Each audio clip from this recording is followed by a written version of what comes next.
detects and responds to incoming information and alerts on the SCAN dashboard. Using this information, a fully detailed incident report can be created in minutes. SCAN is being used by IOM staff across the globe. With SCAN, IOM is working to ensure the safety of IOM staff, wherever they may be.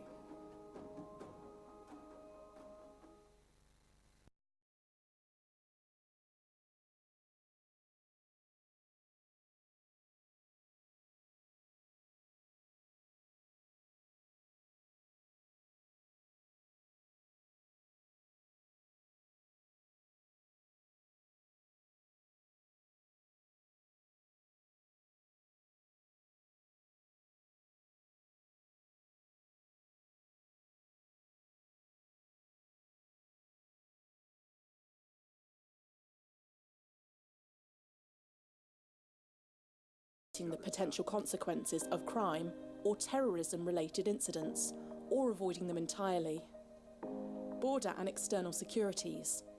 Strengthening security through border management, including control and surveillance-related issues. There are already international, EU and national policies in place covering how societies can manage these emerging threats. They feature a wide range of operational procedures for preparedness, detection, surveillance, response, and recovery. This information is useful for many users across Europe. However, with so much information available, it can be hard to find what you need. The Community of Users platform is making this information easier to access. There are 5 main categories of users involved in the community: policymakers, scientists, practitioners, industry representatives, and civil society representatives, including city authorities. The platform enables users to share information and present research outputs in a way that is easy to access. It's creating synergies among different initiatives and networks, bringing people together to discuss research needs, market opportunities, and practitioner involvement. By encouraging the exchange of information and practices, the community of users can support those responsible for countering the various threats Europe faces. Visit the website to find out more.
During the last 48 hours, we've had a tropical cyclone, which is being classed as a class 4 high-intensity cyclone over the Philippines. Its main area of crossing landside in the Philippines has been in Luzon province. Manila is a part of Luzon province.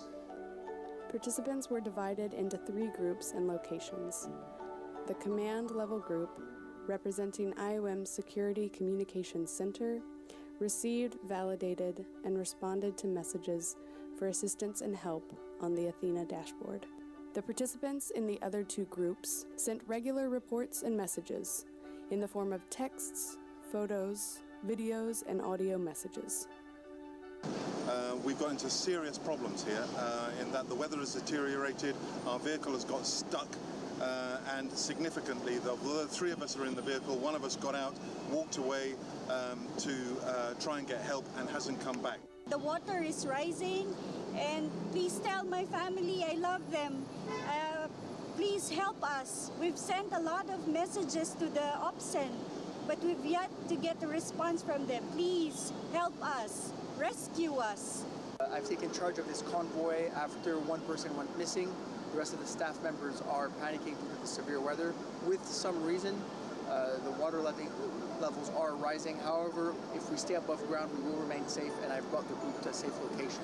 The messages that were exchanged on Athena enabled the security team to quickly check on stranded staff members, stabilize injuries, and move on to other urgent cases. The remote team cut off in Luzon was able to give precise geocoded location of where they were trapped and to explain their needs. This IOM exercise was a practical and realistic user scenario within the humanitarian sector.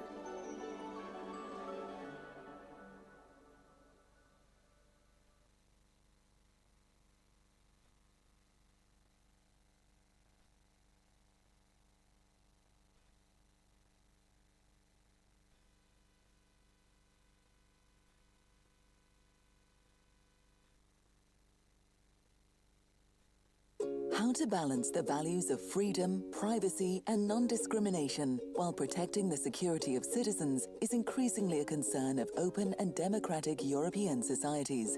Security research under the EU's Horizon 2020 program addresses 4 main areas: resilience against disasters and crises, fighting against crime and terrorism, border and external security, and digital security. The focus is currently on developing appropriate technologies to help make citizens more secure, but are not negative for a society as a whole. For that, a stronger grounding in the societal context is necessary. Civil society organizations, CSOs, can help security researchers understand user needs and improve societal acceptance of these innovations.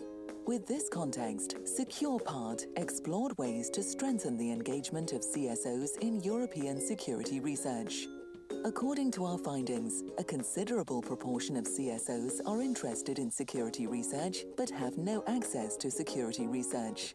Therefore, for ensuring more inclusive, legitimate, effective, and acceptable security research, these CSOs need to be mobilized and supported in their efforts to engage with security research. A large number of CSOs are concerned about the protection of civil liberties and fundamental rights in the face of growing surveillance of public and private spaces via security technologies, yet they are rarely represented in European security research.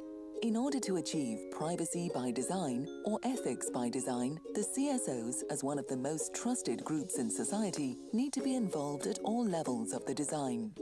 Theoretically, CSOs might be engaged throughout the policy cycle for security research at all stages. The roles that could be played by CSOs range from external observers, experts in project advisory boards, actors of research as project partners. In the future, they could become more strongly involved as evaluators and reviewers, expert advisors to consultations, and even commissioners of research by shaping the agenda. We examined the role of all participating stakeholders in the security research landscape, which could influence the engagement of CSOs. From policymakers at EU and member state level, the national contact points for EU research, established research actors, universities, industry and SMEs. Strengthening the role of CSOs in security research is not only about creating awareness and empowering CSOs themselves, but also about sensitizing all these stakeholders to the benefits of giving CSOs a stronger voice. The Secure Part recommendations are: act as a facilitator for CSOs in security research. Make sure that you reach out to civil society actors. CSOs can help to pave the way for innovations in society.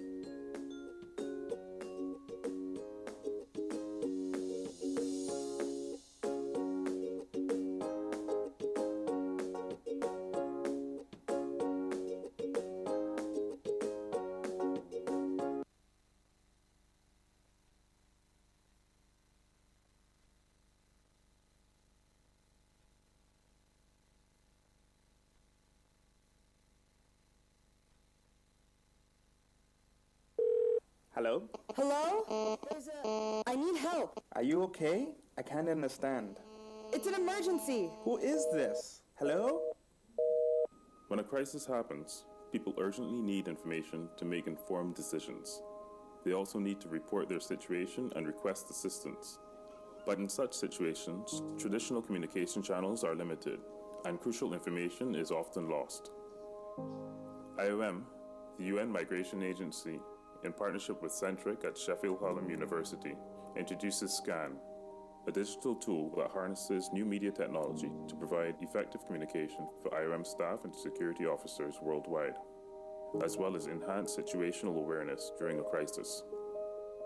SCAN helps IOM staff to be aware of potential risks with real-time news regarding relevant security situations and warnings.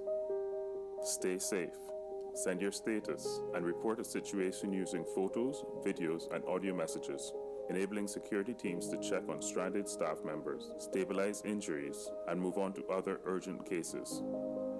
Enable more effective response.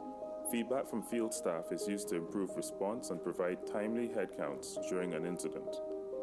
The SCAN dashboard creates a digital situation room in IOM headquarters, 24/7 operations center, and regional offices providing real-time security reports. IOM Security Operations Center validates and responds to incoming information and alerts on the SCAN dashboard. Using this information, a fully detailed incident report can be created in minutes. SCAN is being used by IOM staff across the globe. With SCAN, IOM is working to ensure the safety of IOM staff, wherever they may be.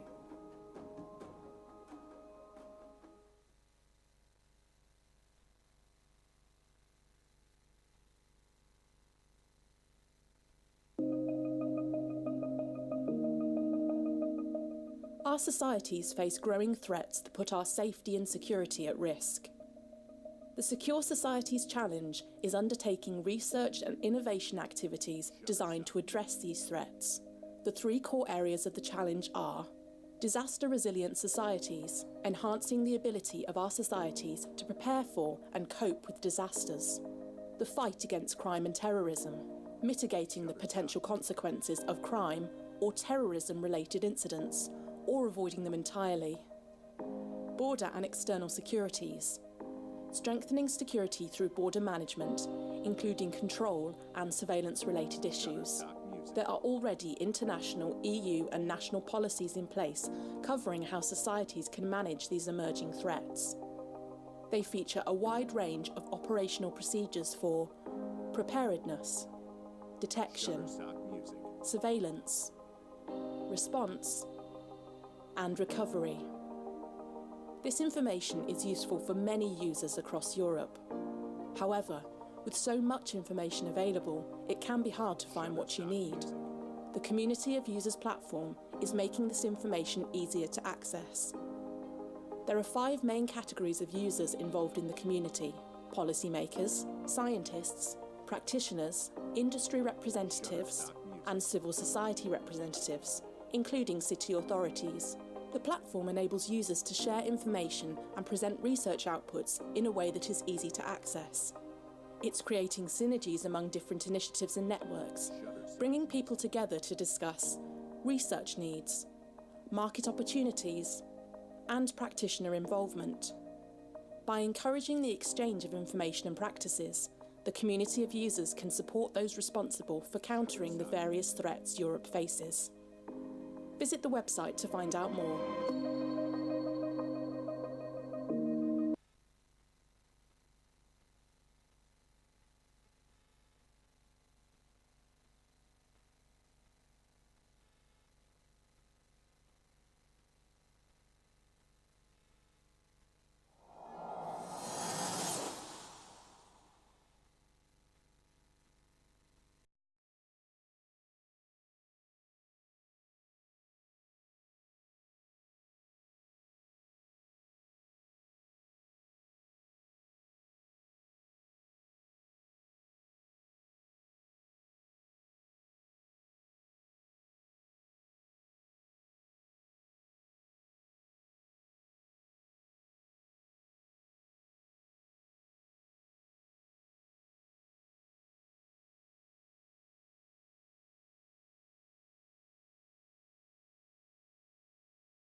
To be a little bit destructive, and we want to destroy a little bit your inner peace. But we're also going to embark on a voyage of discoveries. We want to explore a little bit the previously unknown and maybe find for you some enlightenment.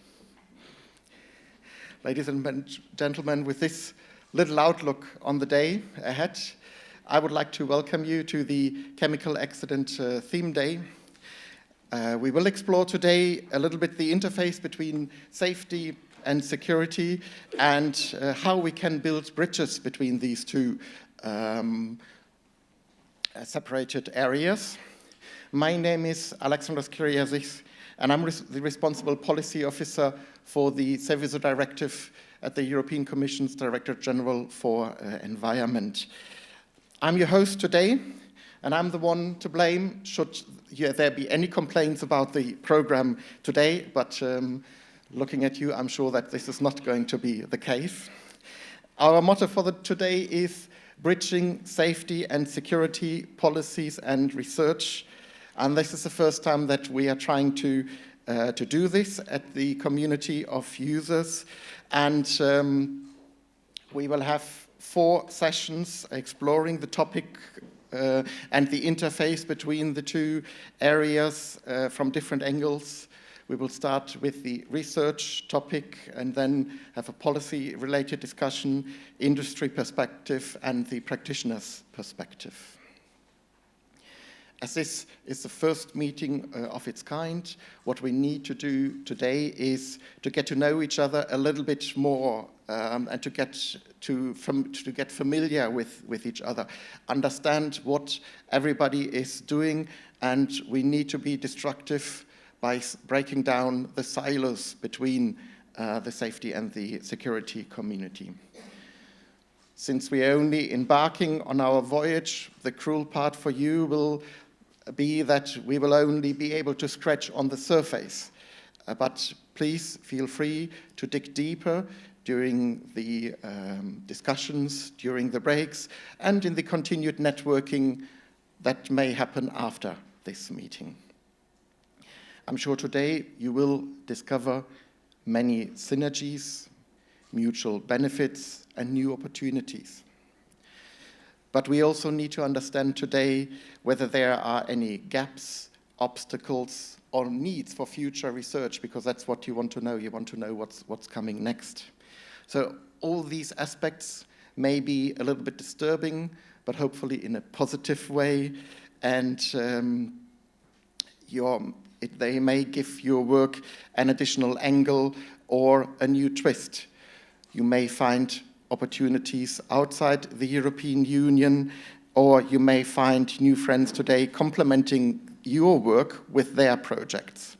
Who knows? So seize today's opportunities to build these bridges. So how is today's meeting going to work? It's very easy. For each session, we will have 3 presentations in a row. Those will be followed by a part where you can have your say, questions and answers to the presentations, and of course a discussion around yourself. And if you now start feeling a little bit desperate when hearing about all these presentations and these heavy discussions, hope is not far away. There's going to be a break after each of these sessions where you can hopefully recover, relax, and use the opportunity to network. And if you're really bored, on your table you will find a nice leaflet about the Seveso Directive, which you then can explore if you are desperate enough to do so. So, now, I don't want to steal any more time from your discovery voyage over the bridge to the Enlightenment, and want to hand over to the moderator of the first session. And I would also like at the same time invite the first panel to the podium. So ladies and gentlemen, please welcome Ms. Eva Maria Engdahl, who will moderate the first session for you.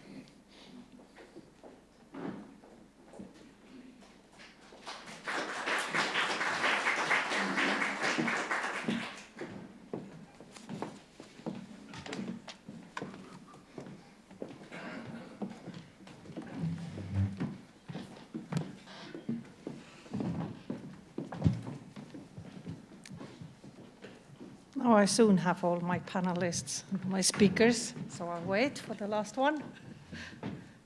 Please. Thank you very much, Alexandros, and thank you very much for inviting me here. We are actually going to talk about the links between safety and security and how to avoid silos, as Alexandros said. And just the fact that he invited me here is already breaking the silos, because Alexandros is working on the safety aspects of chemical. I'm working on the security aspects of chemical in the European Commission, because I work in DG Home Affairs, in the Security Directorate there, and we are very much looking into dangerous chemicals, precursors for making explosives, or using chemicals as weapons, or in attacks, in crimes, and so on. So we clearly see from our side, we clearly see this link, that what you do on safety could equally help us on the security aspects. We've seen many attacks, for instance, using acids in attacking people, things like this. This is dangerous chemicals, hazardous chemicals that you can regulate from the safety aspect, but also from the security aspects. I just want to mention one example. I see some of my members of the Standing Committee on Precursors here. And there, for instance, the work started very much on the safety. For instance, on ammonium nitrate, which was regulated under REACH, but we've been discussing now since a couple of years to move it over to the security side. Because, of course, ammonium nitrate, can be used and has been used in terrorist attacks. This was something that Breivik used. So there we have a clear link between safety and security of chemicals. And I can go on and give several examples of where it's very important to link up this.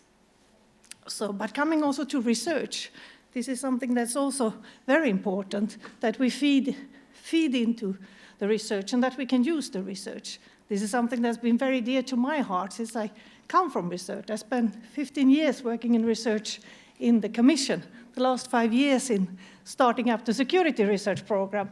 After that, moving on to policy, working on the other side, making sure that we can link up what comes out of the research and that we can use it in the policy making, or when you can use it together with the end users. I work a lot with the practitioners, work a lot with the police, law enforcement, and making sure that they have the right tools and they have the right equipment to address all the threats and work to combat and fight crime and terrorism. So this is something that's really important to make sure that the research is serving also the needs of practitioners and also serving into the policy so that we can develop a policy based upon scientific evidence. So I hope today, and not only this first session, but the sessions today, that will also contribute to this work and also help us in the Commission to do better policy, to work better with the practitioners and make sure that we can be more secure and safe, all the citizens, and help the citizens here in Europe. Well, I'm not the one that's supposed to speak, so I will now immediately hand over to my distinguished panel. And now I'm not sure who would actually start. It looks like it's Peter Gattinesi, who is working on EarnSIP, which is actually, I must say, it's a flagship project that we from DG Home have been funding, both from the research side and from the policy side. So he's really at the core of this linkage between policy and research. So Peter, please. Thank you. Thank you, Eva Maria, for that introduction. I'll see if I can... Right, yes, good morning, everybody. My name is Peter Gattinesi. I work for the Joint Research Centre. And as Eva Maria said, I'm involved in a long-running project now. I think we've been running for 7 years, which is focused on security. Just very briefly about the Joint Research Centre. If you don't know, it's a large organisation within the European Commission, spread across 5 countries, 6 sites.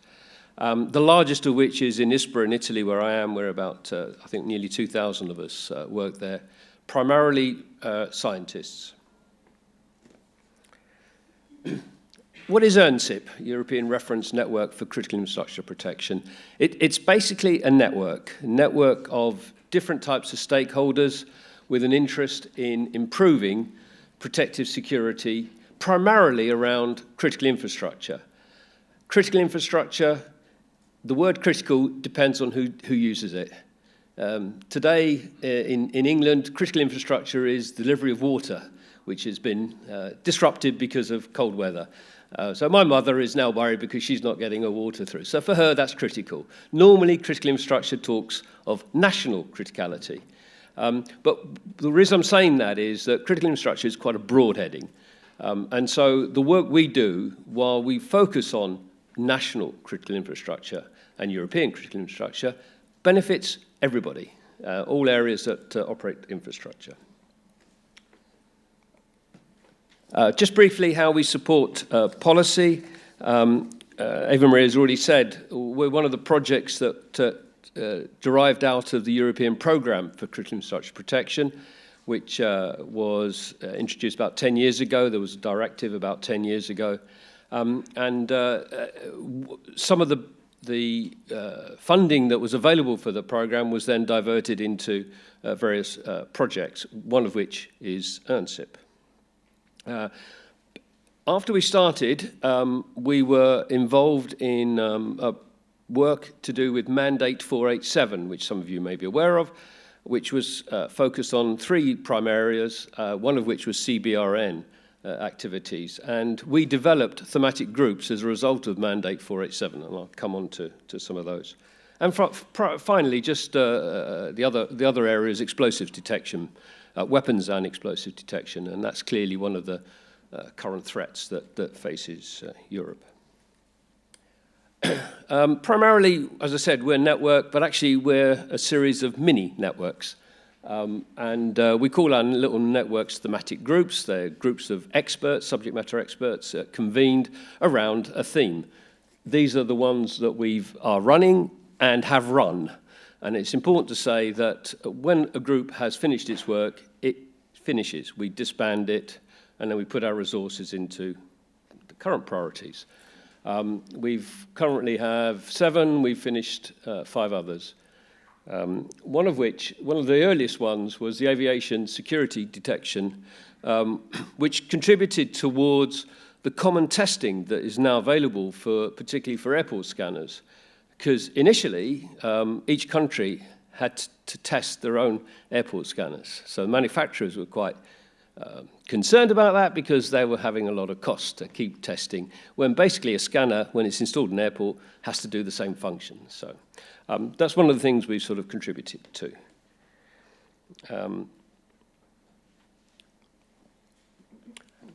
I will go through each of the current groups very quickly just to give you an idea of what the thematic area is.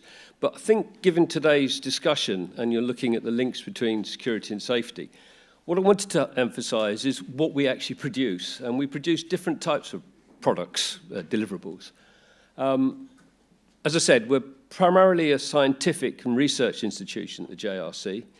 And we do produce recommendations for further areas of research and for policy. Some of these are in reports. Some of these are for our own internal use within other groups. A lot of the work is connected with CEN-CENELAC, or even ISO work. And so the contribution goes into standardization activities. And we have actually contributed to and driven a new standard, which, again, I'll mention a bit later. We provide input to policy areas, DG Home and others, in terms of where gaps are, what subject matters experts are saying needs to be done next. And it's all input for the policy areas to make use of, along with what member states are telling them, etc. And we've also produced some guidance for practitioners. The first document we produced was a document giving advice. If you were considering buying biometric technology, what sort of things should you consider? And what was interesting in that group was they were at pains to play down at that time the power of the technology, because people have a perception that it's like the Mission Impossible films, and whereas there are a lot of limitations in technology and using biometric, particularly facial recognition and so on. Finally, I'll just briefly mention we have a database. It's an inventory of research facilities around Europe with an expertise in testing security-related products. And this is a public access database. It's there to provide people with help if they, particularly manufacturers, I guess, but practitioners as well, if they want to test something. So where could I do some testing, be it cyber security or physical testing? This is the scope of the inventory. We have about 130 odd facilities registered all around Europe. At the end of the presentation are the links, so you're welcome to explore this, and you can access the inventory. There is a small amount of control, which is we just ask people to ask us for permission to access it by an email, and then we then send back a link that enables you to access the database. Okay, the main area, the thematic groups, and we're running 7 at the moment, spread across these different areas. And as I go through each one quickly, some I'll talk about what they've done, and others I'll talk about what they're planning to do to try and provide some link to the safety area. But I wanted to also highlight the fact that we have, at the moment, 3 different sponsors from within the Commission. 2 parts of DG Home provide funding, and also DG Connect for our cybersecurity. The amount of funding we get is actually quite modest, certainly compared to Horizon 2020 type projects. And again, you'll see that our method of operating is that we're sort of cheap but responsive, I think, is one way of doing it, one way of saying it. Yeah, we have projects which are looking at chemical and biological detection. We also obviously weapons and explosive threats. RN, we have a project which has been running from the beginning, and that's the one that has developed a standard. It's created a standard which should go be adopted March next year. A brand new one, which is just starting, extended virtual fencing, which is merging the technologies of video surveillance and biometrics to see whether it can be used to extend virtually the perimeter of an infrastructure. And I'll briefly talk about a cybersecurity one. Okay, the first one, water. And this is one which actually has already a link with safety. We're focused on the security side. Within this area, there is already a drinking water directive, and that focuses very much on the safety. What we pulled together was a group of experts that wanted to look at what could be done, what was available in terms of technology, should there be deliberate contamination of drinking water. So where are the vulnerabilities, and what was on the market to help utility companies that were concerned about it, because the Drinking Water Directive does not cover security. So the group had looked at, and in the previous years they've looked at sensors, what's available, what the constraints are with the sensors, and they're currently working on producing a water security plan. But they recognize, in fact, we have operators within the group, that you don't produce a separate security plan from a safety. So the idea is to produce this water security plan to complement the existing safety plan, which is directed by the directive. And they'll focus on online monitoring. That's the primary area. They're not looking at physical security of water production plants. That's not part of it. This is very much about contamination. And the other chemical and biological one is looking at contamination within buildings, airborne contaminate buildings like this, I guess. They've had 1 year of operation, and in that year they posed the questions that you see here. They're looking at the point of detection, the need to identify a contamination, what technology out there, what sensors are there, how do you combine the information from different types of sensors, what types of scenarios should you try and detect. Sensors typically don't detect everything, so you might have to combine different types of sensors. And within the group, we had some experts who were already doing simulation, and simulation of the effect of a contamination in a building. And they did some very interesting simulations, and that's going to be extended in this year's work, on a high-rise building. I think it was 17-story building, a metro station, and an airport sort of foyer area. And it was interesting in the high-rise building that the simulation showed that the way a contamination will spread depends on all sorts of things, where it's released, how long for, but also on the weather and time of year. Because if you've got warmer weather outside, you've got a different flow of air. And the simulation showed some interesting things about where contamination would gather, which perhaps not too surprisingly, but it was good to see in the simulation, the top of the building and the bottom of the building. So this is all useful information if you're planning how to perhaps locate your security area, how to plan your evacuation, etc. They will also plan to produce, and I mentioned it before, research gaps. So they're looking at what's going on, and as subject matter experts, they will make recommendations to say, we, the group of experts, believe that there should be more research into here, and this will get fed into, as we did already with previous groups, into Horizon 2020 or whatever comes next. The third group, this one was a subgroup that came out of our aviation security thematic group, and it was a subgroup of these people that had been looking at the issues around airport scanners. And their first question was, well, what about scanners in non-aviation locations? Because there was already a lot of regulation around airports, or at least going through into airside.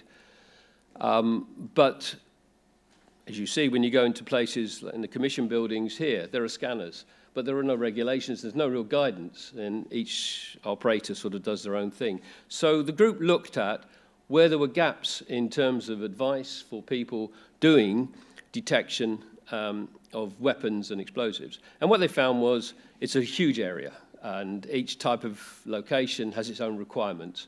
So what they did was they narrowed it down into what they called a secure location.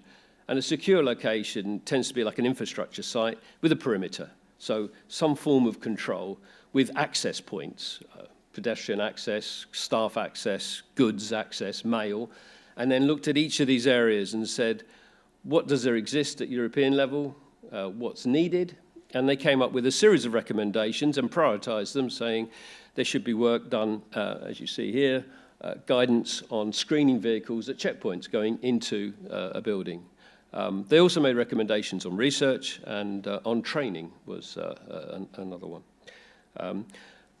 Pretty much all of our recommendations, I should say, are available on the EarnSIP website, except some of these, because some of this stuff was fairly sensitive. So I think it was only the Aviation Security Group that produced actual classified documents. But internally, we put a sort of limit on some of the distribution, and we didn't want to put stuff on a public website. So we make them available to people asking us. So as long as they're a bona fide company, we will then send a copy of the report. We can't do that with classified reports. We have to go through national bodies for those. But I say most of ours are not. So if by looking through you see something you're interested in and it's not downloadable, just ask us. The email address is on the website. Okay. The other explosives-related thematic group that's been running is one which is quite a small group. It's a group of experts that do testing. So they do explosive testing on materials. And they focused on glass to start with, or glazing, window products. There are three types of testing you can do on glass. Shock tube, which is a way of simulating an explosion by using a small amount of explosive and then seeing the effect on the material. And there are not many of these locations, sites where you just blow things up, basically, and you position items around an explosive charge, and then you measure and see what happens. Or you have numerical simulation. So you combine this, and then you simulate the consequence of explosive. What they found was that windows and glazing, that's very limited, the sort of testing that's been done, and typically on a standard sort of window size. But obviously today, as you can see, I mean, glazing is all sorts of shapes and sizes that's used now. So what they're doing is they're feeding in updated requirements into testing standards. And in fact, there's a meeting next week for this group with one of the SEN committees, which I forget which one. And they'll be feeding in the requirements to change the standards. And that's the nature of this work. Also, the other half of the group are looking at influencing the design of buildings to make sure that when buildings designed, the risk assessment that's done includes the potential consequences of a terrorist attack, because that's not in the standard at the moment. Okay, thank you. I'll try and rush through. I mentioned already the radiological nuclear group looking at the new digital detectors for radiation. They're also looking at how you merge, the issues about merging detection with robotics, particularly ground robotics. And we're planning to do a big event at the JRC, which would be like a competition for manufacturers who present their robots, and we would test with them. And this is the group that's produced the standard already mentioned. I mentioned the extended virtual fencing group. I'm going to the end of the week for the sort of kick-off meeting of this group. It's looking at the power of the combined technologies, biometrics, and video surveillance. And finally, the cybersecurity group, which has produced a proposed certification framework focused on components of industrial automation and control systems, which pretty much all infrastructure nowadays have. Water, electricity, communications, transport, all uses computer components, and these are a critical part of the operation. And what they're proposing is certification framework in 3 levels, 3.5 levels, depending on the importance of the component. So you'd have a higher certification requirement if the component is more critical. That project is nearly finished. So very quickly, how does our approach differentiate? Okay, I mentioned the subject matter experts, primarily volunteers. So these are people who wish to focus on this particular thematic area because they believe something needs doing. We do have a little bit of funding to pay people for specific pieces of work, but primarily all our experts are volunteers. And we encourage people with subject matter expertise to join us. And our groups are quite open. And in fact, at the moment, we've sort of started a number of these groups. 1 or 2 are finishing, but primarily they're starting. It's a good time to join the group when it's creating its work. What we ask is obviously subject matter expertise and preparedness to contribute to the objective of the group. We don't want people to come along and just put on LinkedIn they're part of an EU group. But as long as they contribute something, which could be reviewing documents, could be helping write documents, could be helping do analysis, then they're very welcome. So that's how we try and share it.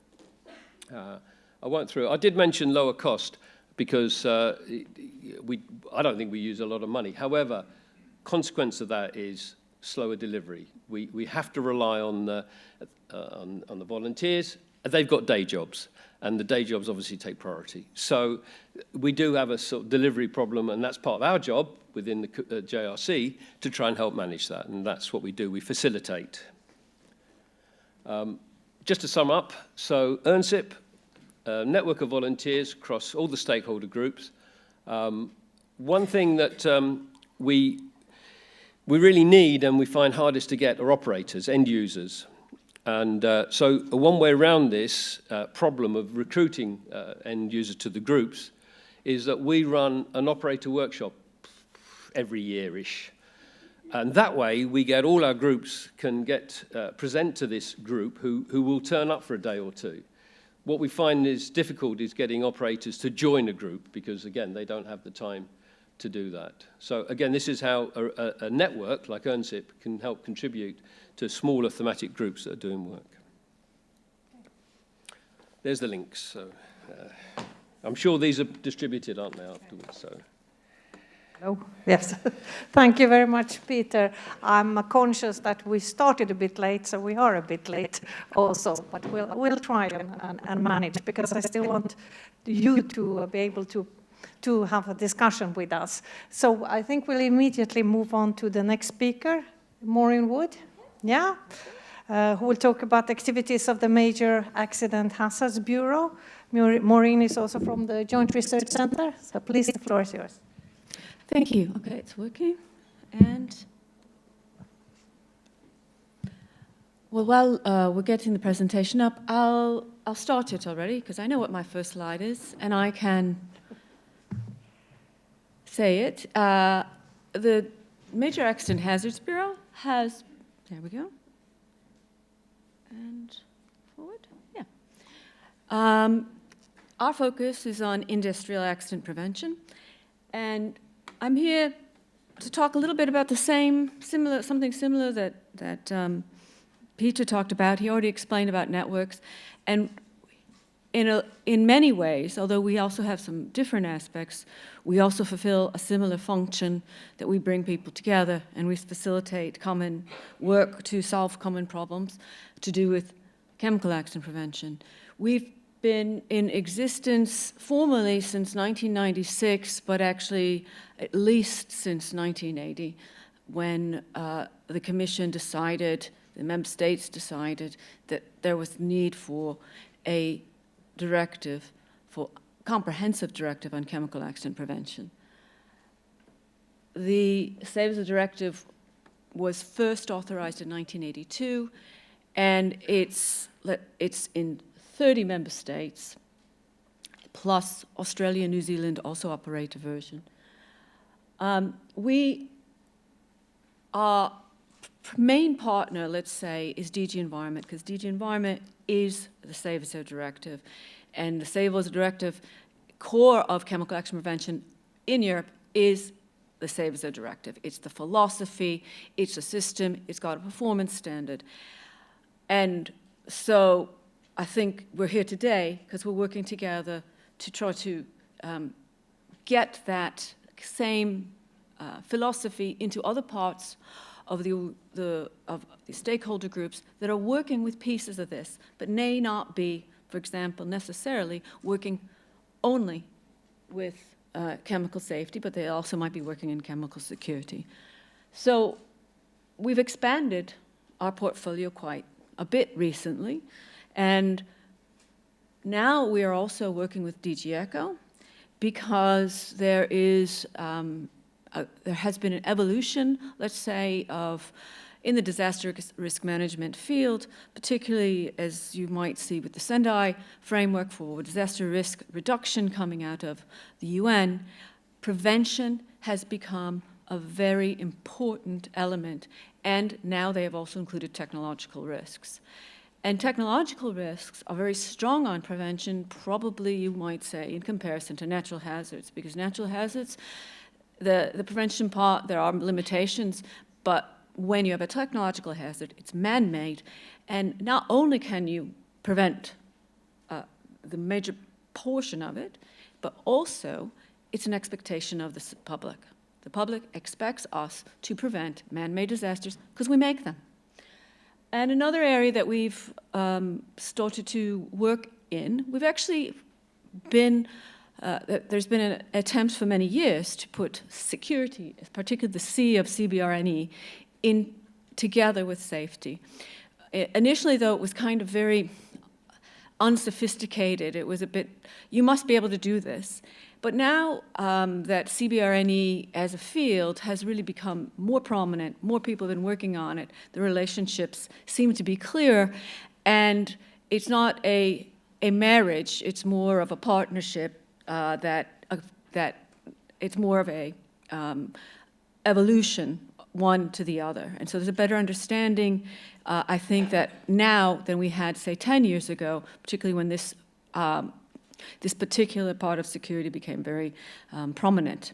So now, I'll talk about that again in a second, but what I do want to emphasize is that we continue to have serious chemical accidents. We actually do, I think, a very good job in Europe and in the West, in the OECD countries in general, in keeping those accidents that are most serious from happening too often. But as I think most of us who are in this field know, it's very difficult to say we can never, ever not have a chemical accident ever again. So what we aim for is to reduce the risk as much as possible, and we see success as less serious accidents and serious accidents that we accept may still happen less frequently over time. And we have, to some extent, achieved that. But numbers for major accidents are not well publicized, or minor accidents or accidents that are not, let's say, as serious as some, but they are accidents and signs of failure aren't publicized, so we can't always be sure of our numbers, but we do feel that we are doing, the Save as a Directive has kept a culture of safety around chemical processing industries that has made it safer for citizens. But we need to keep our focus on it because it can easily erode. There are many changes that happen in the economy that continue to disrupt our efforts. And we also cover in the Major Accident Hazards Bureau, we also cover chemical accidents in other industries, but our main focus, is fixed facilities because they are the ones covered by the Save as a Directive. I also wanted to point out that since we've we're increasing our number of hazardous facilities. We had nearly, just a little over 9,500 in 2011, and now we have over 12,000. This just shows you that the expansion of our portfolio. We now have, let's say, 3 major policy instruments that we relate to. CEVAZO, the Civil Protection Mechanism, and the EU Instrument for Contributing to Stability and Peace. And we also have links to critical infrastructure protection, the EU policy towards Sendai, EU Disaster Risk Management Knowledge Center, which is the EU, one of the manifestations of our policy towards Sendai. And of course, this is not a new one, but I couldn't fit everything in there that was important to us. But CEVAZO and the Convention on the UN, pardon me, Francisca, the UN Convention of the Transboundary Effects of Industrial Accidents has been a partner for us for a long, long time, and it's modeled very much after CEVAZO, and so those are the 3 EU mechanisms, but we contribute to all of these. I wanted to just talk a little bit about safety security because we have some security people here, and it's interesting. I saw this diagram that safety and security now is recognized that there are links, and in the middle are control measures of safety, security, and synergies that may be the same. I don't necessarily agree with that, but I think it would be interesting to explore that, not necessarily now. I actually think it's more like this, that you start with safety and you build on security, because at least in the chemical accident field, where prevention has to start with good safety measures, because if you're blocking and then you move on and you look at your security. But that would be an interesting point of debate. I'm not firm on that, but my feeling is it's much more like that. This just shows you the evolution of the Major Accident Hazards Bureau and how we have shaped our involvement over the years. In 1982, I said that what the CEVAZO directive was authorized. In 1984, we implemented the first accident reporting system, which I'll talk a little bit about. What the CEVAZO directive requires member states to report major accidents, which have a certain qualification, to the Commission, and the Commission has to maintain a database, and we call that EMAS. And that started in 1984. And the main purpose of that, and it's also written in the directive, is to disseminate lessons learned. And that's another obligation of the Commission, is to disseminate lessons learned, and that's one of our jobs. Then there was quite a lot of work between 1984 and 1996 with the member states developing the research to go, because they really weren't sure what the best way to go was. And so they, in 1982 was kind of let's try this, and then they did a lot of work, and it went to CEVAZO directive was authorized in 1996.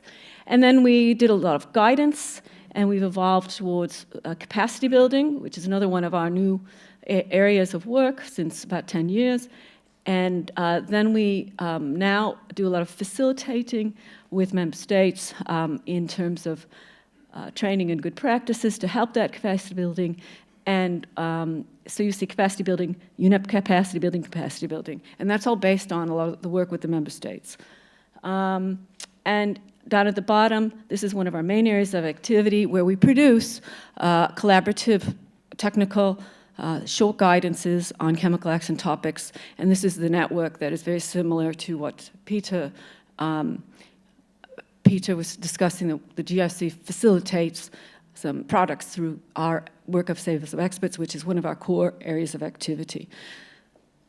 These are some of the products that we have coming out of all this. Is we have risk assessment, and I meant to say, and I forgot to emphasize, that risk assessment is a core activity. Capacity building and good practice is a core activity, and accident lessons learned. So you'll see all our products reflect those.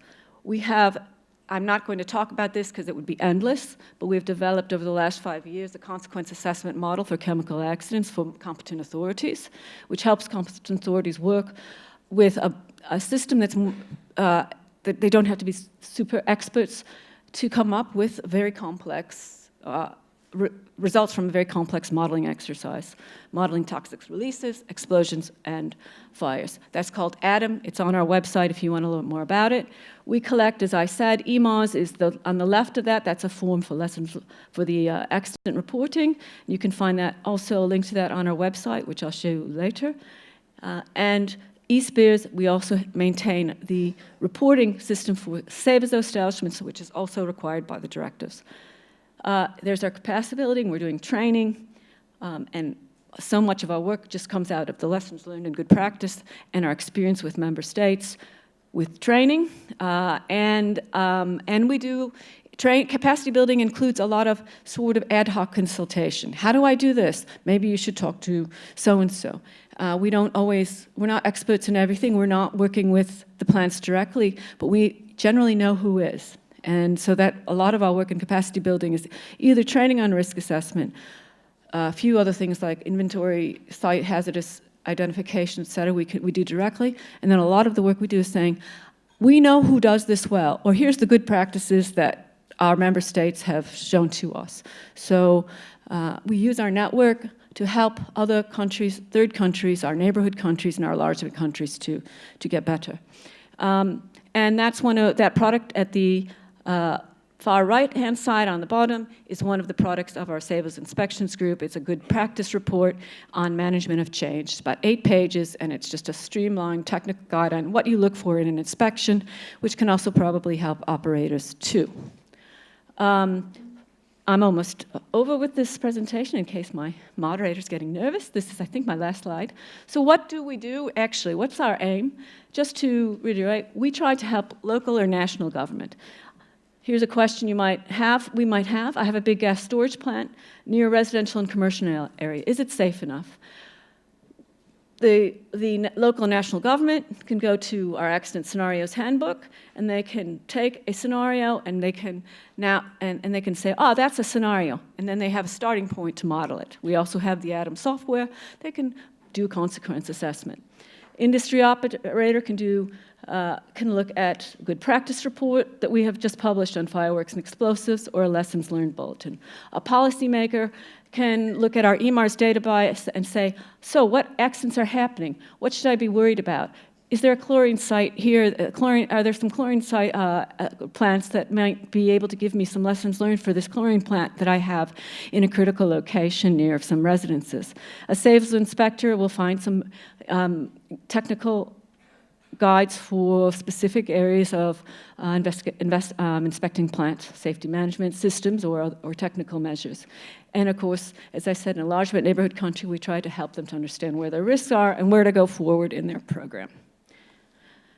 I'm not going to go through this, but because I don't want to spend time, but also here's some data we produced that might be interesting that's also available on our website. We've been recently trying to track global accidents internationally through the media, because there's no reporting database. So that helps support some of our capacity building work, some of the security work as well, because it shows the risks that we have and how there are risks outside also that our multinationals who are operating in these countries may need to look at, and also our partners, government partners in security that may need to also work with.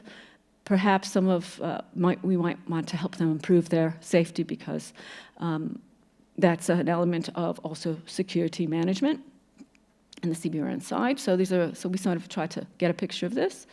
These are some of the things we've done recently, and I'll only point to one of them because I haven't mentioned it already, which is this chemical accident risk seminar that we had that was part of trying to bring together, was part of our network building. We have, as you may have understood, a very strong Seveso network and of member states and EEA countries, and we have for years, and they work together very well. We share information. The Seveso Inspections Group, the Seveso regular expert group, these are all our forums, and we thought one of the things that we could do also for our enlargement neighborhood countries with capacity building is try to get them together with that network, because they could then be in direct contact with counterparts that may have the same problem and could help them. And then we had a seminar and we talked about also emerging risks, and we have some ideas for the future about what we should work on together. That's it, and there's our website, and you can find all the things I mentioned if they're interesting to you on our website. Thank you. Thank you very much, Maureen. I think you were perfectly on time for your presentation. So, but let's quickly move over to the last presenter, and then we'll open for discussion and questions. So the last presenter for this session is Olivier Salvi in Near-East Development SAS. He will talk about joining forces on research, software and other activities. Please. Exactly. Thank you very much for the opportunity to participate in this meeting and to communicate about the research programming activity which has been developed in ETPIS and with SAFIRA, this ERANET on industrial safety. So I will try in about 15 minutes to catch up a little bit of time to give you an overview of the activities that has been performed in SAFIRA.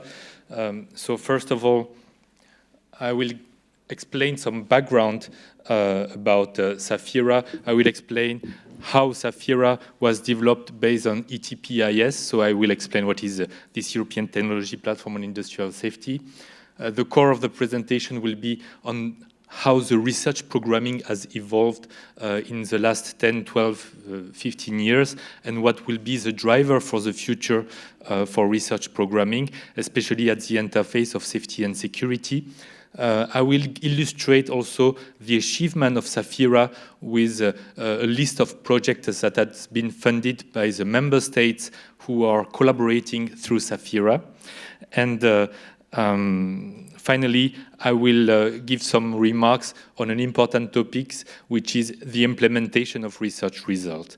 This is very important to produce new knowledge, but it is even more important to have them implemented, used, and we appreciate very much this initiative of a community of users because this is a way to transfer knowledge that has been gained and have them implemented quicker and in a way that help hopefully the economy while protecting the people and protecting the environment. So I have prepared this presentation also with the support of my colleague, and I have omitted to mention it, Javier Larrañeta, who is Secretary General of the PESI, so the Spanish Platform on Industrial Safety, and member of the Executive Board of ETPIS. He's also sitting in the room, and with the support of Valerio Cozzani from University of Bologna, who is also member of the Executive Board. I've just went through too quickly the first slide. So now, first part, a quick overview of what is ETPIS. So this is an instrument like the other technology platforms that has been developed, created, supported by the European Commission to help in the programming of research, to help defining the priority for research and getting some input for the work program at DG Research and Innovation. So the topics that we are addressing in ETPIS is safety, which means occupational health and safety, which means process safety and environmental safety, also emerging risk, and now more and more the interface between safety and security, because as it was said by Maureen and by previous speaker, there is a sort of continuum. And for those who were here on the 17th of May last year, we said that safety, security are working together hand in hand, or they are brother and sister. You can name it as you want, but there are a lot of synergy, especially when we speak about the chemical industry, the chemical sector. So this is an instrument that has been created to defragment the research investment, to coordinate the research investment at European level. So we have started by developing a vision. What do we want to achieve? So the vision was adopted in 2005 to say that in 2020 we want to have less accident and less impact of accident, as well as some safety culture improvement and also some programs developed by industry to continuously improve safety performance. We have developed some strategic research agenda to define where and how we want to go. For that, we have also mobilize a forum of experts who are who were and are contributing during workshops, during interaction with the other colleagues. And this is a platform which is driven by industry, with industry representative from various sectors of the industry. So it's quite eclectic in the way, because you have the manufacturing industry at the same time as the space industry or the car industry, reinsurance, construction, so a diversity of profile, and we try to find the common denominator in terms of priorities.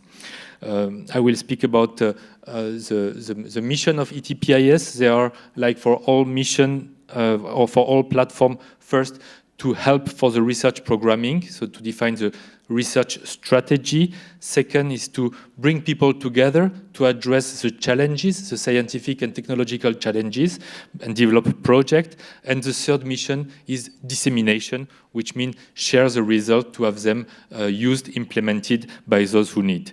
I will describe briefly the 12 projects that has been funded at the beginning of FP6, FP7, and finally Horizon 20.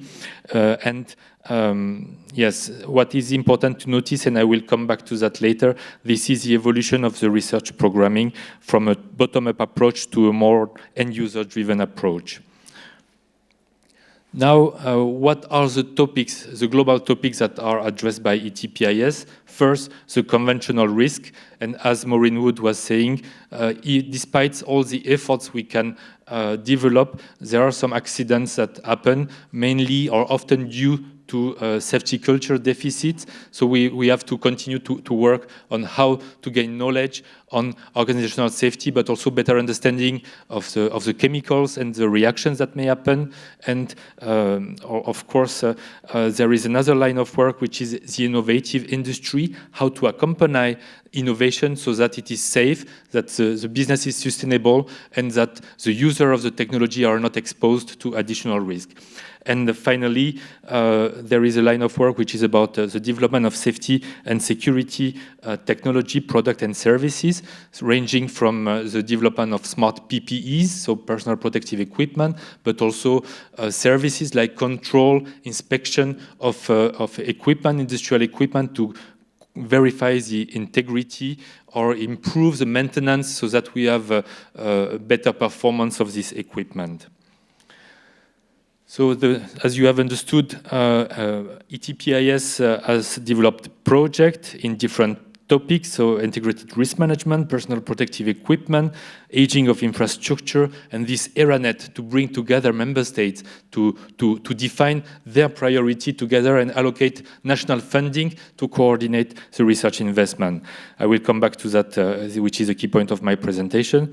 This has achieved also a network of individual, but also interaction with organization, which are named there. And regarding the research programming, so I will explain in more detail now how it has been developed and how it has evolved. So in the second part, I explained that at the beginning of ETPIS, it was a forum of many scientists, many research organizations, industry representatives were also there, but it was very much bottom-up driven, the research programming, and we had identified several topics like emerging risk, safety culture, organization, human performance, transfer to industry, training, education, risk assessment, risk management, risk reducing technology. So some thematic groups, and people were defining what is the research needed to be done in this different area. Then, if you remember, there was a Lund conference, and Europe said we have some grand challenge and we need to achieve a solution for this grand challenge. And the research has been changed, and it was asked to develop group of experts, group of researchers capable to address the grand challenges related to energy, infrastructure, product and production. And we try to maintain a topics which is safety as a cross-cutting issue. And now what we can observe is that the research is very much driven by the needs of the end user, and the mechanism which are being developed, like the community of user, is a way to have end user helping defining what is the need for research, what are the technologies they need to have available to better do their job as a fireman, as a policeman, and so on. So this is important to notice this change, this has an influence on the way the research topic and the research funding is defined. An important milestone in ETPIS was this workshop in September 2014, where we were working with DG Research and Innovation to see how safety contribute in different technological sector, industrial sector. And we have concluded that safety is cross-cutting and need to be embedded in many technological development. So we can see this concept summarized here, that we want to address the grand challenge with development of new technology, but we need to have embedded safety to have safe development of product and safe use of the products that are developed, and to address also side effects of new technology, to address this emerging risk management. At the end, to achieve the global objective of the European 2020 strategy. Here you have the symbol of the European energy strategy. And what I would like to mention now is the importance of the Sendai framework, because this is a strong driver for research also. We need to address disasters which are not only natural disaster, but also human-made disaster. And the goals mentioned in the 2030 Agenda for Sustainable Development, they are also in the agenda of all member states. And for us, it is important to focus on these goals and bring safety knowledge to improve reaching this goal. So if we look at what are the drivers now, when we speak about safety, what will influence safety in the future, we will have of course, everything which is related to the transformation of the industry with the arrival of Internet of Things, the Industry 4.0, the use of big data in the operation of the company. So this creates opportunity and probably can improve safety, but there are some new threats that need to be addressed as well. And that's the reason why we speak about cybersecurity and combination of physical threat with cybersecurity, especially on chemical plants. We have also in mind the globalization in terms of demography, to have a workforce coming from other countries with other culture, sometimes other language. It's not easy sometimes to accommodate in the factory. We have also the nano revolution with nanomaterial coming in any kind of material. And this poses also some question in terms of health and safety. And some other, so I will not name all of them, but climate change, energy transition, having city becoming smarter. So everything create new opportunity, but also generate risks that need to be addressed with safety measures. Now I come to the core of the presentation, which is the SAFIRA ERANET. So the ERANET was initiated in ETPIS. That's the reason why I gave some background. And this was a project funded by the Commission to bring research funding agency, ministry to work together to share their priority for research, to launch joint call for project. So here you have the list of the partners which were participating in this project. So you have Fjord, BAM, INAIL, so Finland, Germany, Italy, the Dutch authority, and with the contribution of RIVM, in Greece, Demokritos, in Spain, we had Osalan and an institute in Madrid, the TUKES also from Finland, some funding agency from Finland, the Czech Republic, represented by the Platform on Industrial Safety from Greece, the French Ministry of Environment, the Polish SHIOP. So you see a diversity of either institutes representing their ministry or ministries themselves. And what is important is that these persons were not speaking with each other about their research priority before the ERANET. So it was a plus of the European funding to have discussion organized to define priority and put money together to have common research co-funded by the member states. And if we keep in mind the numbers that Europe, the work program of the European Commission, fund maybe less than 10% of the European research. Most of the research is funded at national level. It makes sense to coordinate the research investment with this kind of instrument. So briefly, 3 calls have been launched during until 2016. You see the topics which were about human and organizational factor, including the value of industrial safety. So this is a topic that will interest Paul Logan about the value of safety. We had a second call about innovating in safety and safe innovation, and you see on the slides the number of projects that have been funded and the number of applications. So it was quite successful. The third call was launched after the end of the project, which means that after the funding by the Commission, the partner decided to continue to work together and to coordinate the research investment without support from the Commission. So it's a voluntary organization. They signed a partnership agreement, and they published some joint call on big data and intelligent prognostic for life extension of aging facility. And the topic 2 was about developing professional competencies and learning from experience. And you see some 1.6 million euro were available, but there is a sort of seed money. So this collaboration done through the ERANET enable to has a larger impact because there are some national programs, there are some kind of, we can call it institutional funding, which is impacted by this mechanism. And now we have the 4th call, which is running, and I will give some brief information about this 4th call. I wanted to illustrate with the list of projects which has been funded so far, and you will find on this website a sort of formula, a fiche for each project. You will have the information about the objective, about the work plan of the project, who is doing the project, and you will have the publicly available deliverable also for each of these projects. So I wanted to mention a couple of these projects which are very close to the security topic. For example, the success in the face of uncertainty, human resilience and the accident risk bow tie, training for operational resilience capabilities, promoting safety as an emergent property of resilient system. And the last one is about building a European platform for evaluation of consequence model dedicated to emerging risk. But in fact, the scope is larger of this project, and it's about having a procedure to evaluate the tools, the software that is used to assess the consequence of accident in the Seveso report, in the safety report, or for land use planning, for emergency plans.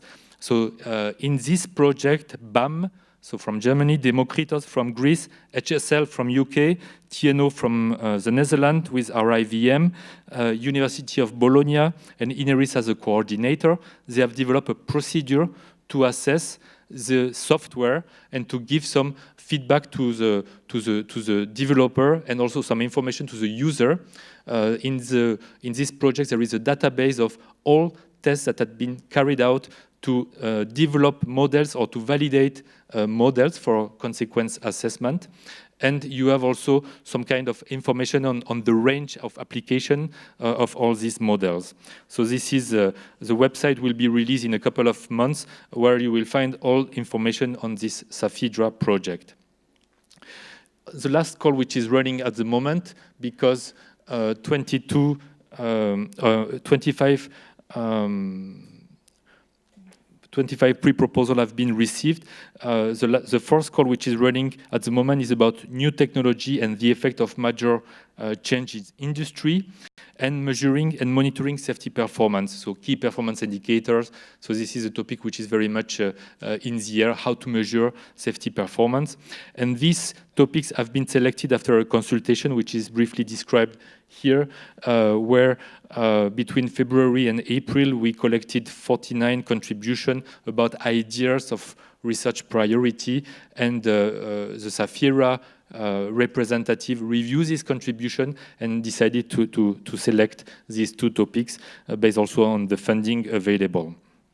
So to summarize, this is a mechanism which is very interesting because we have an instrument to coordinate the research with national money and involving the national research organization. Briefly, because time is running, briefly I wanted to say that this is important to pay attention to the research result implementation. And there is this valley of death when there is a technological development. Between the product is developed and the time it is going to the market and used, there is this valley of death, which is well known for the business developers. And this is the same in our case with research results in safety. We have some results available, but until they are applied, it may take some time. And this is important that we involve in the project panel review committee with policymakers, with industry representatives, so that the information is going quicker, and at the end we achieve a better implementation of the research results. And this is important. This is an invitation for the researcher. I don't know if there are many in the room. I see many policymakers because of the Seveso expert group tomorrow. But if there are some researchers, I think they should be they should pay attention to think about implementation of their results. And you, as policymaker, you should also show some interest in the research carried out by researchers, as we do with this kind of seminar. So I go quickly to the conclusion, and I would like to wrap up and say that with ETPIS, we have an instrument which helps to coordinate the research investment in Europe. Thanks to the ERANET, we are able to coordinate the national activity also, and we would like to welcome new participants in this ERANET. So last year we had Greece, we had the government of Navarra, who have joined formally the ERANET, so this is an expanding network. It is important to have safety embedded in technological development, but it is not enough. I think we should also have some safety research, safety security research per se, which could be applied then in many different sectors. And for example, there are some common issues like the impact of industry transformation, the understanding of the hazardous phenomena in relation with the low carbon energy. We have also the safety performance indicator. These are topics where it is important to invest and then to apply specifically for the different sector. And with that, I would like to conclude my presentation. I thank you for your attention. Thank you very much, Olivier, and thanks to the other two speakers. I think we've got a good overview of what research results that have been achieved in the area, and looking at various aspects of research that are addressing safety and security in different ways. And I open the floor first for any questions and comments from the audience to the panelists. Yes, please. You will get a microphone from Alexander. André Pirlet from Belgium. So I would ask Mrs. Wood the kind of detailed methodology which you use to draw the lessons learned in a systematic way to be as comprehensive as possible. Thank you. Well, in fact, the way we draw lessons learned is, I wouldn't say we use the systematic process, because we're not starting with an accident happened and then we have to go in and investigate and draw the lessons learned. That's not what we do. That's what the companies do, the investigating boards do, and sometimes, in many cases, what our inspectorates in the member states do.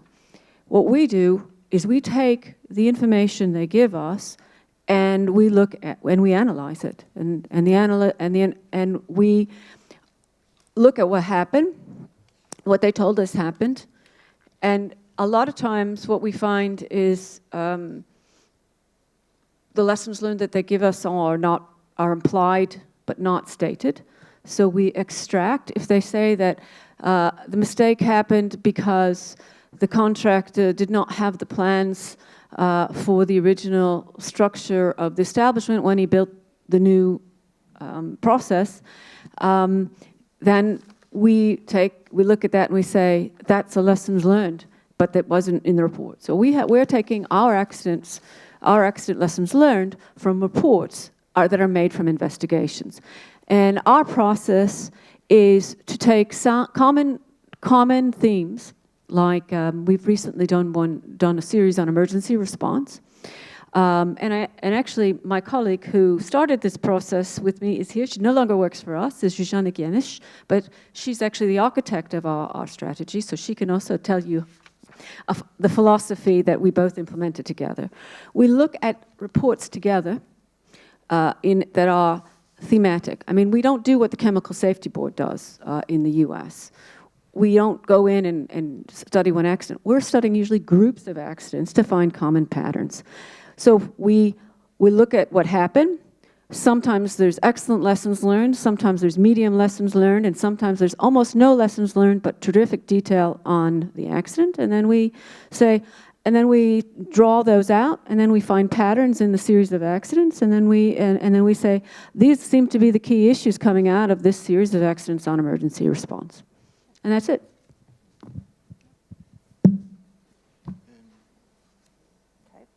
Right, so other questions? Yeah, Maria, if I just, before we go to the next question, there's actually going to be a actually in session 4, we're going to talk a lot about how to learn lessons and how to put them into practice, so that we will continue that discussion today, later in the afternoon. But actually, maybe we can give the microphone to Susanna, so because she hasn't spoken yet, so that people also know who's the mysterious person on the panel and who they can ask questions. Thank you, Alexandros. I believe that I'm not so mysterious because it's such like a family meeting for me, because we've been together for years and years. Actually, my name is Zsuzsanna Gienisch. I used to work for the Hungarian National Disaster Management, and then I joined the Joint Research Center, Major Accident Hazard Bureau, and I worked with Maureen, and especially on the lessons learned bulletins, which are really, really interesting in my view. And just one thought that I would like to add to Maureen's comment, which was absolutely complete, I think, that even when you talk about the different themes and then you analyze the lessons learned, you can find out that also among and in correlation with completely different industrial sectors and in different topics of interest or different themes, you can find the same lessons learned, and you can actually implement those lessons learned, especially if you talk about organizational factors or elements or the safety management system elements. So it is not necessarily that we talk about one particular issue and then you have the lessons learned and that's it. No, because you can use those lessons learned for other accidents or other typical industrial sectors. Thank you, Alexandros. Thank you. Hi. This is Javier Larraneta from PESI and ETPIS. Related to the SAFERA initiative, I would like to remark the interest and quality of the projects, but the very small budget, probably you noticed. But if those could have received the usual funding from H2020 projects, budget would have been 10 times, and projects could include full technology development and also deployment in real cases. As we are in a family meeting, I believe that we should ask the Commission to invest a little bit or a little bit more in industrial safety research in cooperation with other agents and civil protection and first responders. Thank you.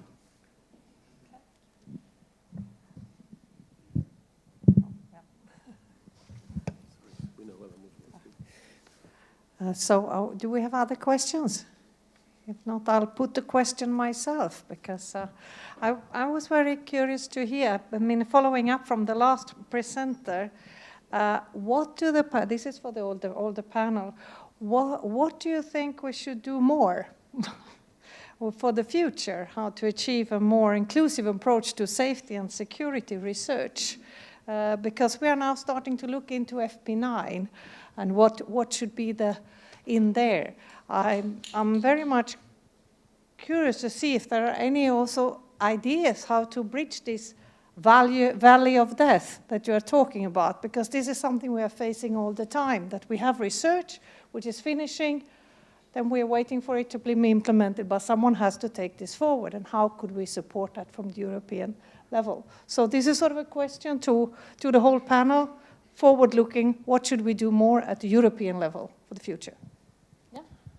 Just briefly, I think, you know, that FP9 will be mission-oriented, so we should find some objective which can be achievable, that we can develop a path to reach these objectives. And if we think about what interests the economy in Europe, like business continuity, which is very important. If we speak about business continuity, we embrace at the same time safety and security, of course, because threats are from unexpected events that develop, or they can be intended attacks.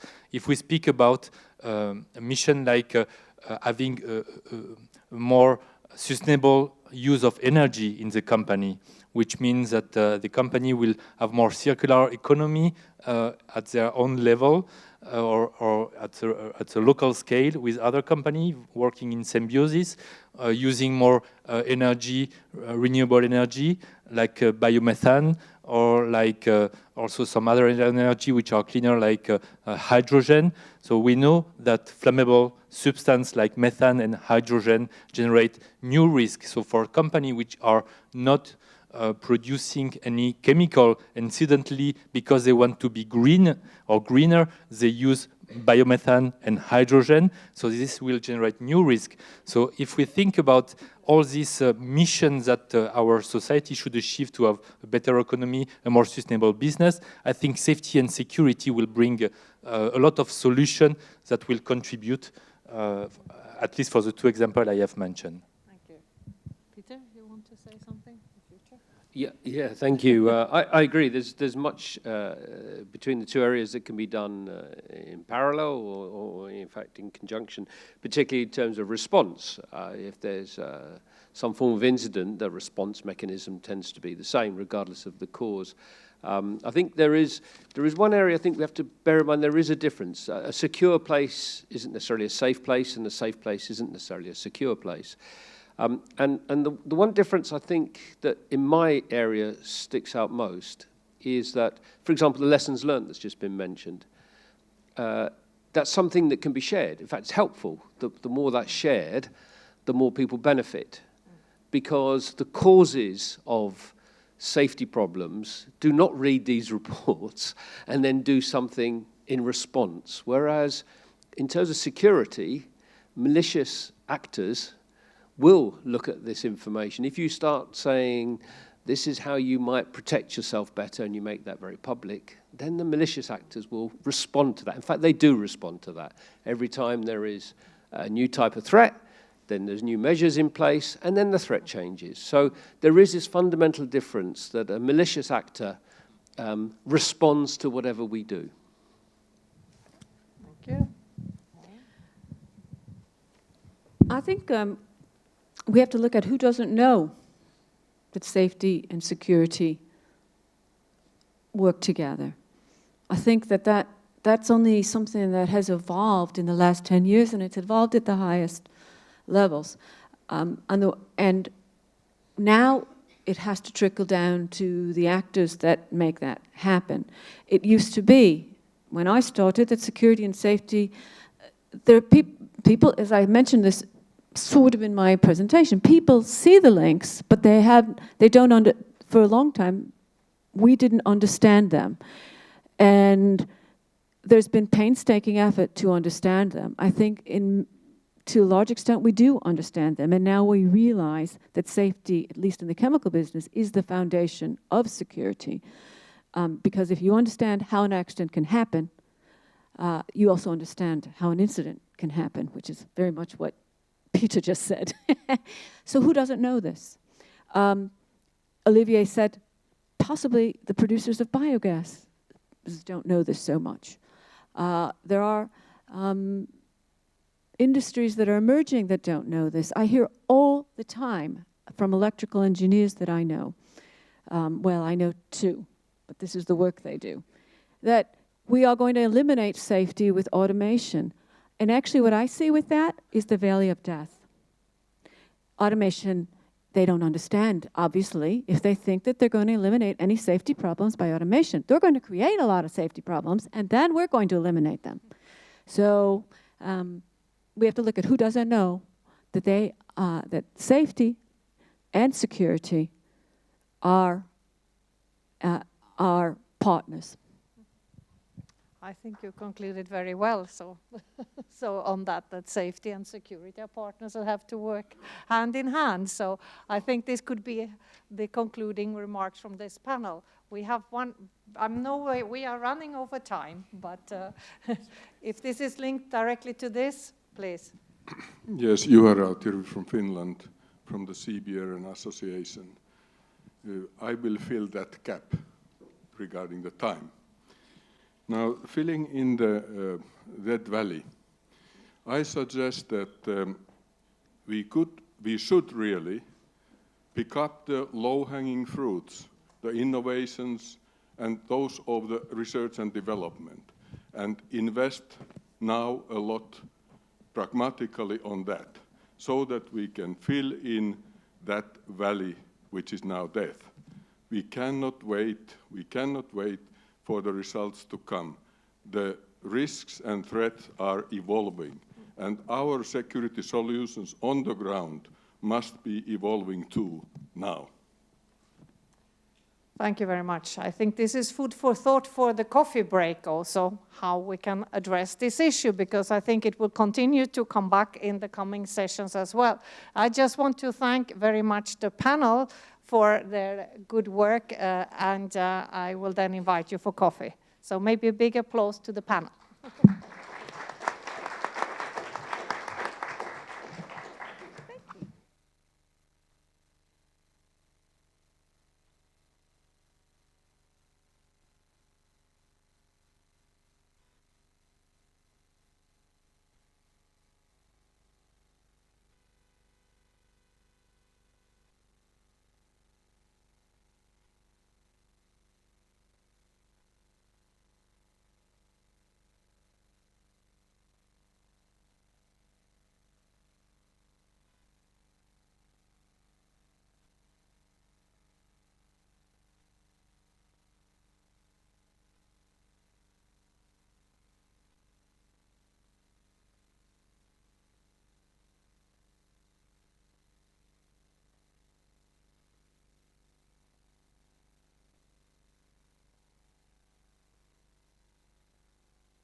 third speaker? Yes. Maureen will be coming.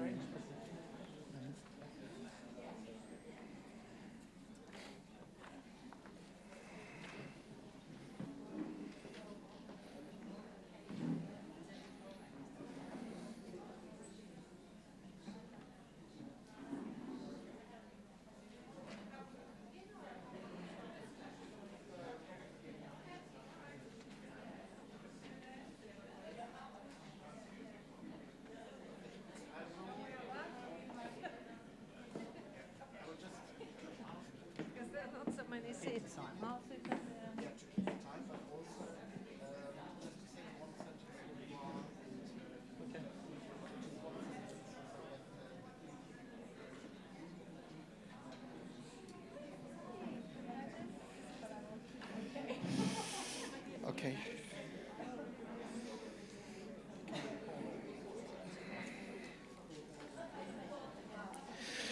Okay, I hope you had a nice break, and I already saw some networking going on and some smoking brains, so that is very good. Now in the second session, we want to shift the focus a little bit from away from the research to the policy part. And you see on the panel already Maria Eva and Maureen, who you know already from before, but we also have here with us Paul and Francisca, and if you could just very briefly say one sentence who you are. Oh, right. There's the microphone. Hello, I'm Paul Logan. I'm from the UK, from the Health and Safety Executive. I'm the Director of the Chemicals, Explosives and Microbiological Hazards Division. We regulate the onshore major hazard industries. We have a mixture of inspectors, policymakers, and we inspect in all sorts of areas, and we've started to inspect in some areas of security as well.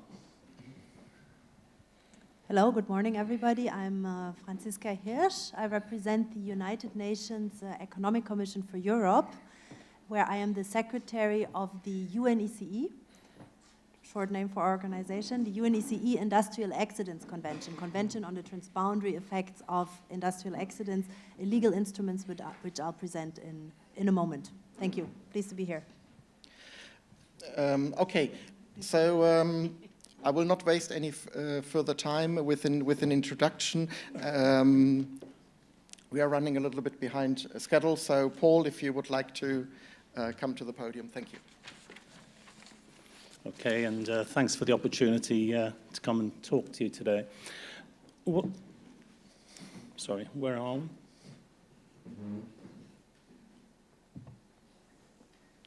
How do I switch this on?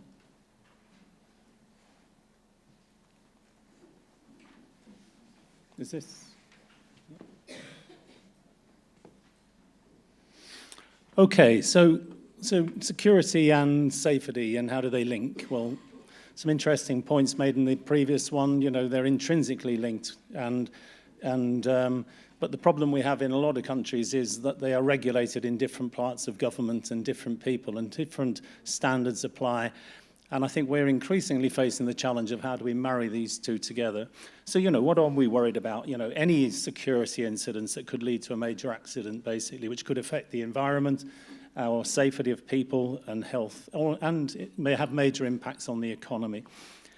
And this afternoon, not more focused on the economic side of it, but, you know, in particular, we're worried about, as we heard this morning, critical national infrastructure, and, you know, whether it affects fuel supplies, whether it affects water, whether it affects all sorts of impacts it can have. You know, cyber has been mentioned a number of times this morning, is an increasing risk that we're beginning to see, and we're beginning to do some work and publish some information, which I'll come on a bit later on that. And this can be criminal. People doing it to ransomware, as they call it, can have the same effect. You know, people want to close down a system, has a major impact on the economy. They're not necessarily doing it to cause harm in physical terms, but they can cause severe economic harm. Breaching the, you know, conventional attack, where you actually go through the perimeter and you try and attack the premises. And we've seen examples of that in the UK and elsewhere. and failures in personnel screening. Often the biggest weaknesses in companies is actually, where you have a lot of contractors on sites, on oil refineries and the petrochemical industry. 50–60% of people on site might be a contractor at any one time. Okay, wrong way. And, some recent examples we've seen, obviously, of the first of that perimeter breaching in France, an attack on an air products plant, unsuccessful. Some people killed in that attack, but to get into the site and to breach the site, but it was a failed attack. This is the potential. People are aware of these sites are there, and people who want to do harm are beginning to look at how they can target them. But, cyber attack, which can be done from the comfort of your own home, very difficult to deal with. We're seeing intelligence reports in the UK constantly of the number of cyber attacks that are going on, and mostly thwarted at the moment, but some significant ones. And we saw, right across Europe, we saw an attack last year, which was ransomware, which affected health services, it affected all sorts of other things, and caused severe disruption. And again, that was for ransom, but not necessarily, but it won't always be that way. And in fact, in December, we saw the first reports of an attack on an oil refinery in the Middle East. The Triconex control system, very widely used in the petrochemical industry, was attacked, malware inserted into it. Fortunately, it was spotted, and they closed the plant down, and it finished, safely. But, that was the first attempt that we've actually seen. And, these control systems are very vulnerable. They can do all sorts of stuff. So whether you're just doing it to actually secure ransom, you can have the same effect. If you can close the control plant down, if you close a plant down in an uncontrolled way, you could lead to severe safety impacts. If you close them down and stop them working, you can lead to economic impacts in areas through lack of fuel, etc. It's not a new problem. In 1993, near Liverpool in Runcorn, where I work, we had a bomb attack on the gasworks. The gasworks there during the day, and at night time there was a bomb planted on. People breached the perimeter fence, placed a bomb, and it exploded. Fortunately, 3 o'clock in the morning, there were no injuries, but it caused severe disruption to fuel supplies and did show that the vulnerability of fuel supplies is there. So that was 1993. We haven't seen any since, but quite clearly, these things are vulnerable. They're very normally easy accessed. The perimeter fences are easily breached in a lot of my experience, and this is something that I think in the modern world we really do need to start to tighten up on. So, a lot of questions really. How do we enforce security at chemical sites?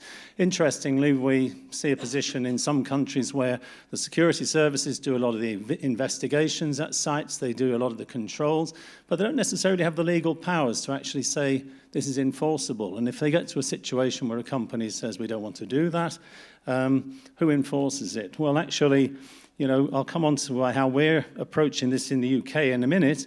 Who should do the regulating on these sites? Is it the security services should regulate them? Do you need specific regulations to do that, to allow you to do it? Should that be European level? Should that be up to individual companies? What are the best standards to apply in terms of physical security? They vary considerably, really. We have a lot of guidance from our security services in the UK. Is it different? How do we collate that information? How do we collate that information? How do we make sure that we have best practice across Europe on this? And, and then the issue of conflicts between safety and security, and I'll come back to that in a few minutes.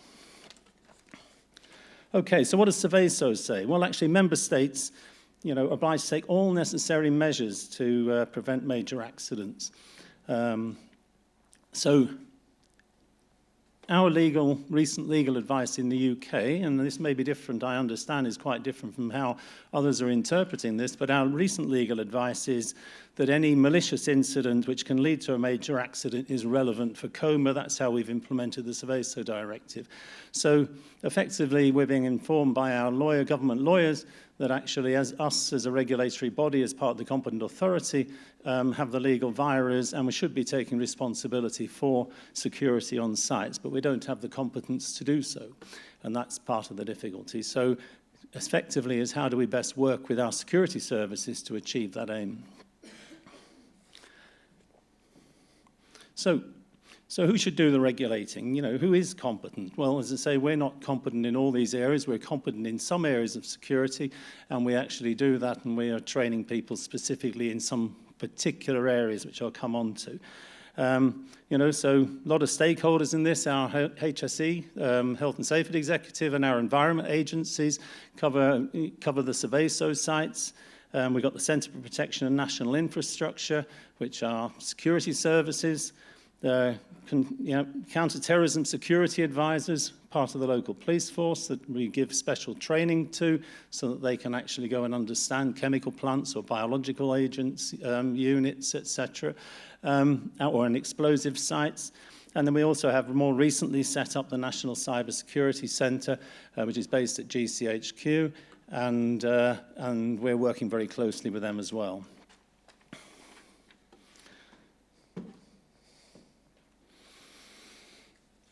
Okay, so who does the regulating? Well, at the moment in the UK, the COMA Competent Authority inspections consider security in a number of specific areas, really. We consider it in relation to certain topics, such as security at storage of chlorine, highly flammable liquids, LPG, and that's very basic security. We're looking at access to sites primarily, the fencing, the perimeter fencing, how, you know, what are the security controls to get on and off site. We don't look at the vetting of staff, and that's, as I say, is considered to be the biggest weakness in sites. We don't look at security issues concerned with lone working, and we don't look at specific security measures to prevent a targeted attack. We rely on the police services and the intelligence services to do that for us. But there is potentially a gap there that can be exploited, and I think that's the biggest concern that we have, and I'm sure the UK is not unique in this. Our nuclear industries have a different approach. Sorry, gone the wrong way.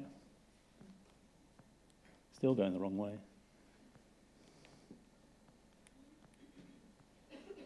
Right, okay. So, thank you. Nuclear sites. Well, we have taken a different approach. The Office for Nuclear Regulation, which until very recently was a part of HSE. It's still linked to HSE. It's still in our building. But it covers the safety and security together at all our nuclear sites. We have specific legislation to cover it, and we have principles of assessment principles for security, which are very good, published on our web pages, and a lot of lessons in there for both chemical sites as well, in terms of the approaches to physical security on these sites. And they employ, and since they have taken over responsibilities for security, they've employed a large number of people who are security specialists. And I think that's quite different. They have a different approach, different mentality, different psyche. And I think this is what's needed if you're going to be starting to marry the two together properly. Mentioned security and safety conflicting. Well, the Seveso directive requires publication of information to the general public. Will actually limiting access to that information, particularly aggregated information. I think our security services in particular saying, well, actually individual bits of information aren't a problem. Once you start to aggregate that information, bring it all together into a single point, it becomes a very valuable resource if people want to use it in nefarious ways. The need for information about new risks against, making those vulnerabilities widely known. And we've seen this with cyber. If you identify weaknesses in a control system and you make it very public, well, actually, it's not just the people who you're making it public to and the industries that will understand that. It's also people who may have, bad intentions, really, and will use those vulnerabilities to exploit it. And that is quite a challenge at the moment, really. And So we're working very closely with our CPNI and CTSAs and our National Cybersecurity Centre to actually try to address some of these issues and to actually control the flow. So we provide enough information so that people can understand what's going on in a chemical plant next door, but not enough that they could actually cause harm. And that's quite a balancing act. It impinges on human rights, it impinges on all sorts of other things as well. But these are the challenges, I think, once we start to marry security and safety together, that I think we will all be facing. So the next steps in the UK, we've produced guidance on cybersecurity recently, which we're testing at the moment. We've trained we've got a number of inspectors we've trained in cybersecurity, some of our control and instrumentation specialists, and we've started to do pilot inspections on cybersecurity in a number of sites this year. And next year we're rolling out, our work year starts in April. We will be rolling out a major program of cyber inspections at some of the critical national infrastructure sites within the UK. So the guidance is being published. We've worked very closely with industry and the security services to develop it. And we're now talking to other government departments. We will also be, as we're inspecting cybersecurity in these plants anyway, the view is that we should also be looking at, under the NIS directive, continuity of supply brings challenges. You know, NIS is all about continuity of supply and making sure the supply continues and that service continues. Well, sometimes from a safety perspective, you don't want it to continue, you want it to stop. And we have to work through how do we actually marry those two issues together. And I'll put a final thought, and I never thought I'd be quoting from a member of the IRA, but here I am. It's a final thought, really. We talk about security. You know, we don't measure near misses on security. We don't understand how many near misses there's been, really. But I think, you know, as this statement was put out after the IRA tried to kill the Prime Minister and various other people in a bomb attack on a hotel in Brighton where people were staying for a conference. Today we were unlucky, but remember, we only have to get lucky once. You will always have to be lucky. But we don't want to rely on luck. I think it's important that we don't rely on luck. We need to be prepared. And I think that's basically the take-home message. I think everybody needs to think very seriously about this issue, and we need to be prepared. Thank you.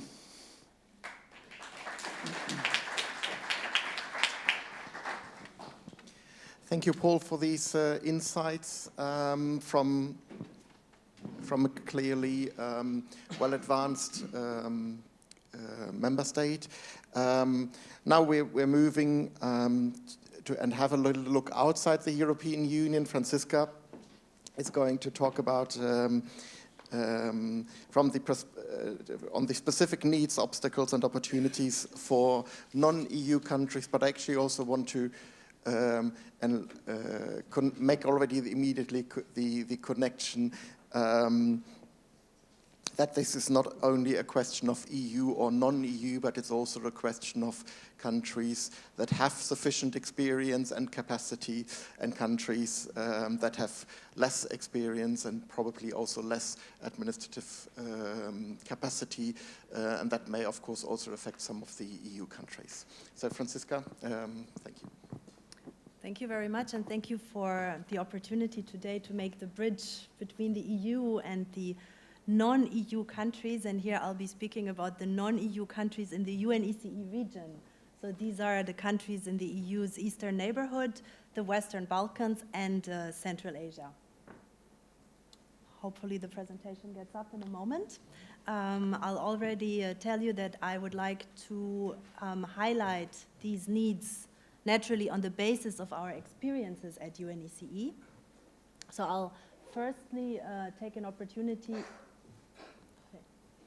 to present the UNECE Industrial Accidents Convention briefly, then speak about the industrial safety and security linkages in the EU and also in the non-EU countries, in the framework also of the setting of this conference, then highlight the specific needs and obstacles for the non-EU countries and relevant opportunities that arise themselves.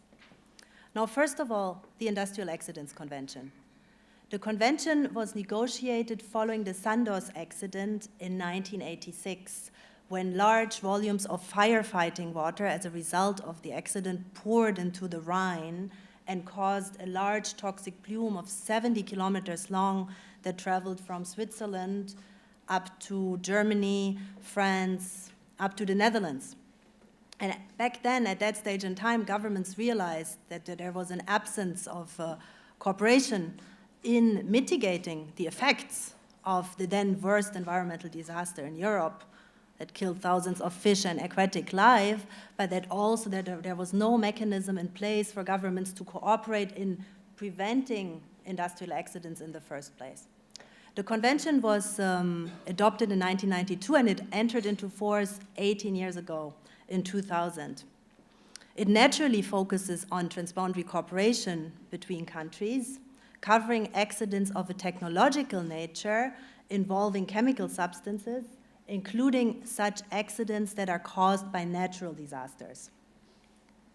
Now today, the convention counts 41 parties, including the EU and 26 of its member states. It also counts among its parties all of the countries in the Western Balkans, most of the countries in the EU's Eastern neighborhood, apart from Ukraine and Georgia, and in Kazakhstan, Central Asia. Now, the convention applies to the prevention of, preparedness for, and response to industrial accidents, with a particular focus on those accidents that could cause transboundary effects. It stipulates research and development, including research into less hazardous processes, and also encourages scientific and technological cooperation, stipulates the exchange of information and the exchange of technology, including through the provision of technical assistance. Here's an overview of the key provisions of the convention in all of these areas. Now, in the area of prevention, this is mainly the identification and the notification of hazardous activities. That means sites that could, in case of an accident, have a transboundary effect. Now, also one of the key obligations is to induce actions by the operators to safely manage the operation, to reduce accident risk, and for the regulator to also put in place policies on siting that take place of transboundary risks and to cooperate across borders in this regard.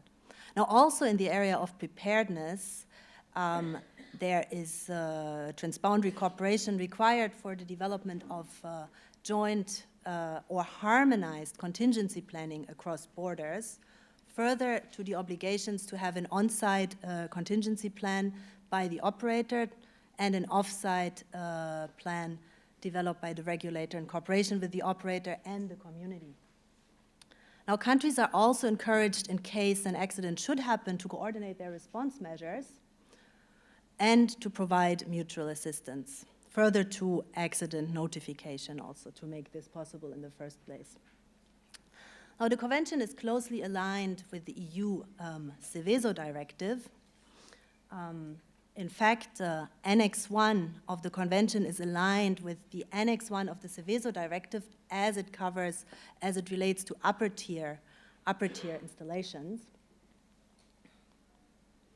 And the Seveso directive is the convention's implementation of, the EU's implementation, of the Industrial Accidents Convention, in fact. Now, since 2004, the convention has an assistance program through which it supports non-EU countries in Eastern Europe, the Caucasus, Southeastern Europe, and Central Asia through dedicated activities that are carried out either at the national level or also at the sub-regional level, possibly also through multi-year, multi-country projects.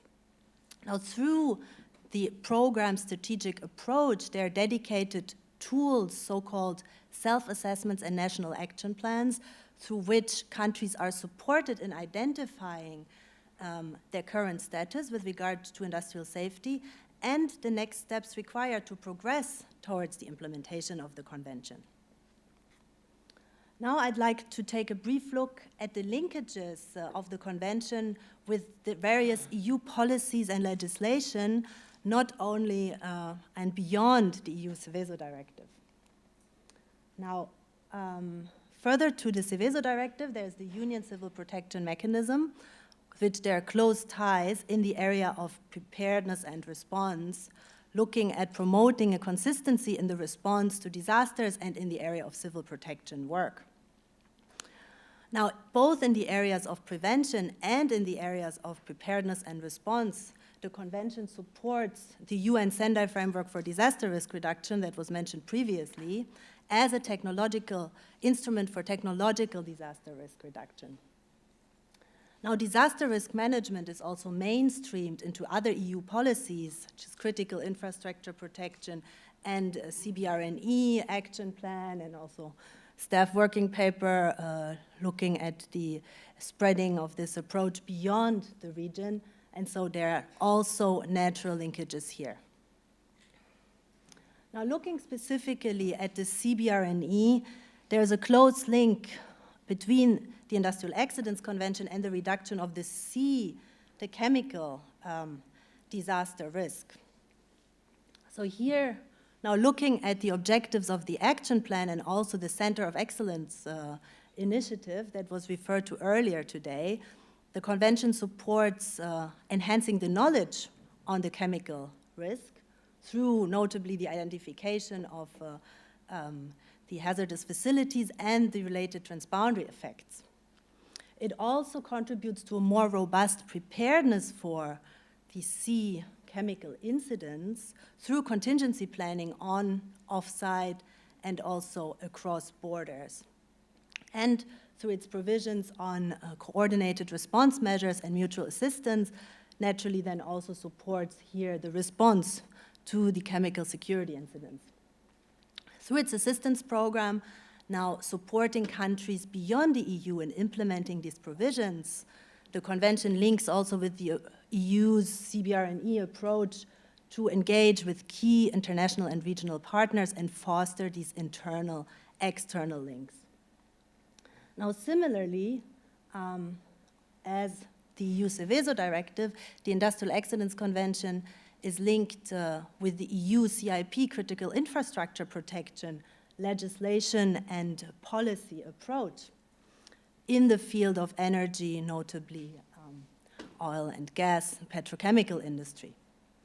Now here, the CIP policies and legislation also set out prevention, including risk assessment and management, preparedness strategies, response, and cooperation with third countries, which again now closely links to the Convention works in the area, the circle we've also just seen, prevention, preparedness, response, and then feeding the lessons learned back.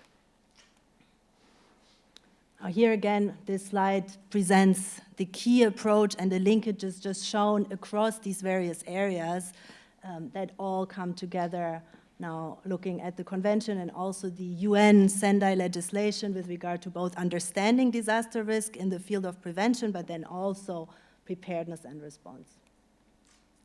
Now looking at the needs and obstacles of the non-EU countries in the East and the South and the further East in Central Asia. Now needs and obstacles, challenges present themselves both at the technical level and also at the institutional level. Now at the technical level, there's aging facilities, equipment, often lacking financial means or lack of investments to ensure that technologies are up to date and that best available techniques can be implemented. Now, up-to-date knowledge and expertise by the operators, sometimes also tools, for example, on risk assessment methodologies, capacity constraints at various levels, and training of operators, also contractors on site. Now, at the institutional level, there's also an absence of knowledge and expertise in some cases. Again, risk assessment methodologies, to be able to take appropriate siting decisions, to be able to determine transboundary risk and cooperate with neighboring or riparian countries on this basis.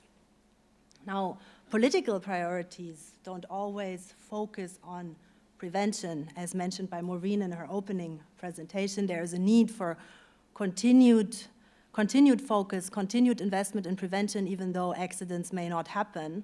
also in these countries. And here, the security agenda actually presents a significant opportunity to enhance awareness of the safety and the investment in safety as an underlying basis. Now, institutional structures aren't always aligned. There are gaps and coherences between different national institutions, but also at the regional, at the local level, which makes cooperation difficult amongst the institutions, but then also with industry and with relevant stakeholders. Countries don't always have enforcement capacities, so legislation isn't implemented as envisaged. Our transboundary cooperation also is not a high political priority in all the countries, and often times is challenging. We actually find that some of the transboundary provisions of the conventions are the ones that are least implemented. So here, in the framework of this conference, what I'd like to highlight as a challenge is also policy making across different policy areas, ranging from industrial safety to water, environment. I mean, these areas that are naturally linked, looking at the prevention of accidental water pollution, but then looking beyond prevention, preparedness, and response, also at the policy frameworks we're discussing here, CBRNE, CIP, disaster risk reduction. Now we see that there are different action plans developed, CBRNE action plans, CIP policies, now there are industrial safety policies, chemical management policies, environmental protection policies that don't always link. Similarly, institutional structures aren't always aligned in the sense that these come together in one institution, or that cooperation mechanisms are established to ensure alignment and no duplication or incoherence between these various policies. Now, addressing these needs is of critical importance, as severe hotspots in the region of Eastern Europe, Southeastern Europe, Caucasus, and Central Asia remain. I mean, I'm just would like to highlight some of these. Now, first and foremost, tailings management facilities, the safety of which needs to be urgently improved, that are often lacking proper sound management, or that are in many cases idle, orphanated, or abandoned. So here, in some cases, this can cause severe transboundary accidental water pollution, even leading to regional ecological catastrophes. Here on the slide, I've included the map of Kyrgyzstan, where many TMF sites are located along the Serdaya River, and could, in case of a failure, lead to a potential catastrophe through the release of hazardous substances into the river that would then impact Uzbekistan, Tajikistan, even leading up to Kazakhstan along the Serdaya, flowing through the densely populated Fergana Valley.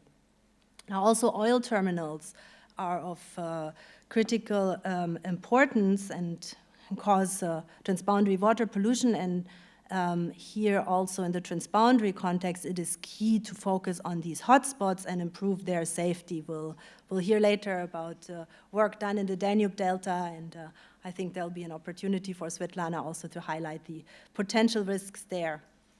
How pipelines, here also failures or leakages pose a risk in terms of explosions or groundwater pollution.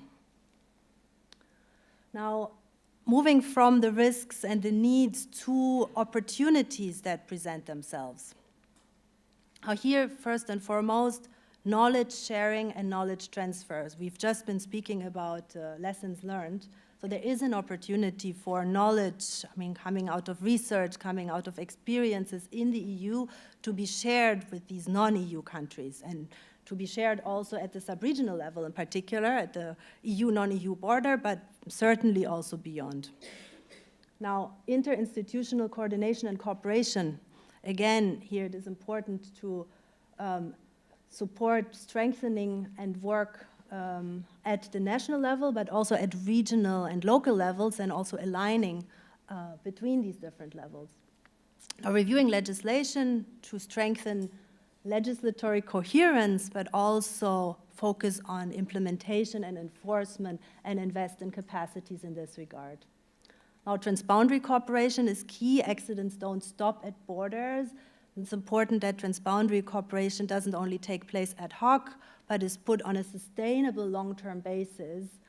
So, among others, on land use planning, siting, taking account of transboundary risks, and also at the making sure that there is cooperation between all the relevant authorities involved, not only at the national but also at the transboundary level.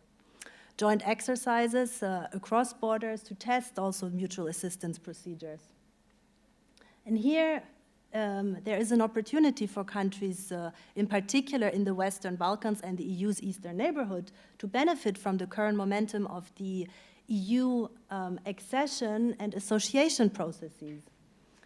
And in this context, to look at the linkages between the related legal instruments at the EU level, such as the Seveso Directive and the Union Civil Protection Mechanism, and the UN, the Industrial Accidents Convention, but also looking beyond to support the implementation also of commitments under the Sendai framework, for example. Here, now relevant again in the framework of this conference very much, there's also an opportunity to benefit from the security-safety interface, and when drafting legislation in one area, benefit from experience and include lessons learned into another area. So industrial safety, CBRNE, Centers of Excellence Initiative, CIP, disaster risk reduction. Now, how can countries benefit from these opportunities? First of all, through capacity development. And here there's an opportunity to build on existing tools, methodologies, and approaches such as those developed under the Industrial Accidents Convention. Also, to build on existing project activities and disseminate their results, replicate and apply them, possibly in neighboring countries, learn from each other. Understand and consider the application of good practices, and here again research can very much play a role, and make use of research, EU-based or other, approaches and experiences. Apply existing guidelines, good safety practices and checklists such as the ones we have developed in UNECE. Expand existing partnerships amongst the different actors. I think this meeting is an excellent example of some existing partnerships, but some potentially evolving new partnerships in the safety security field, and bridging these and for the countries to integrate themselves into these networks, and then expand actually these networks and use existing networks to share experience.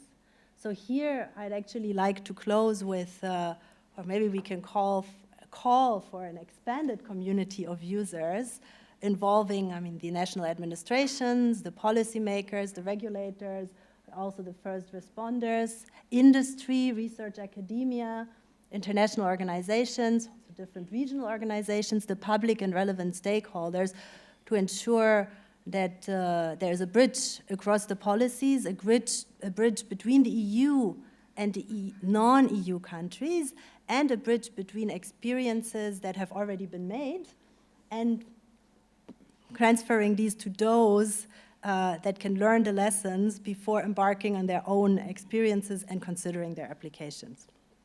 So thank you very much for your attention. With this, below you find in the area in the basement, you find further information about the different safety guidelines and good industry practices that have been developed under the Industrial Accidents Convention, and also a brochure on the convention. I'll be pleased to provide you with further information and to discuss. Thank you.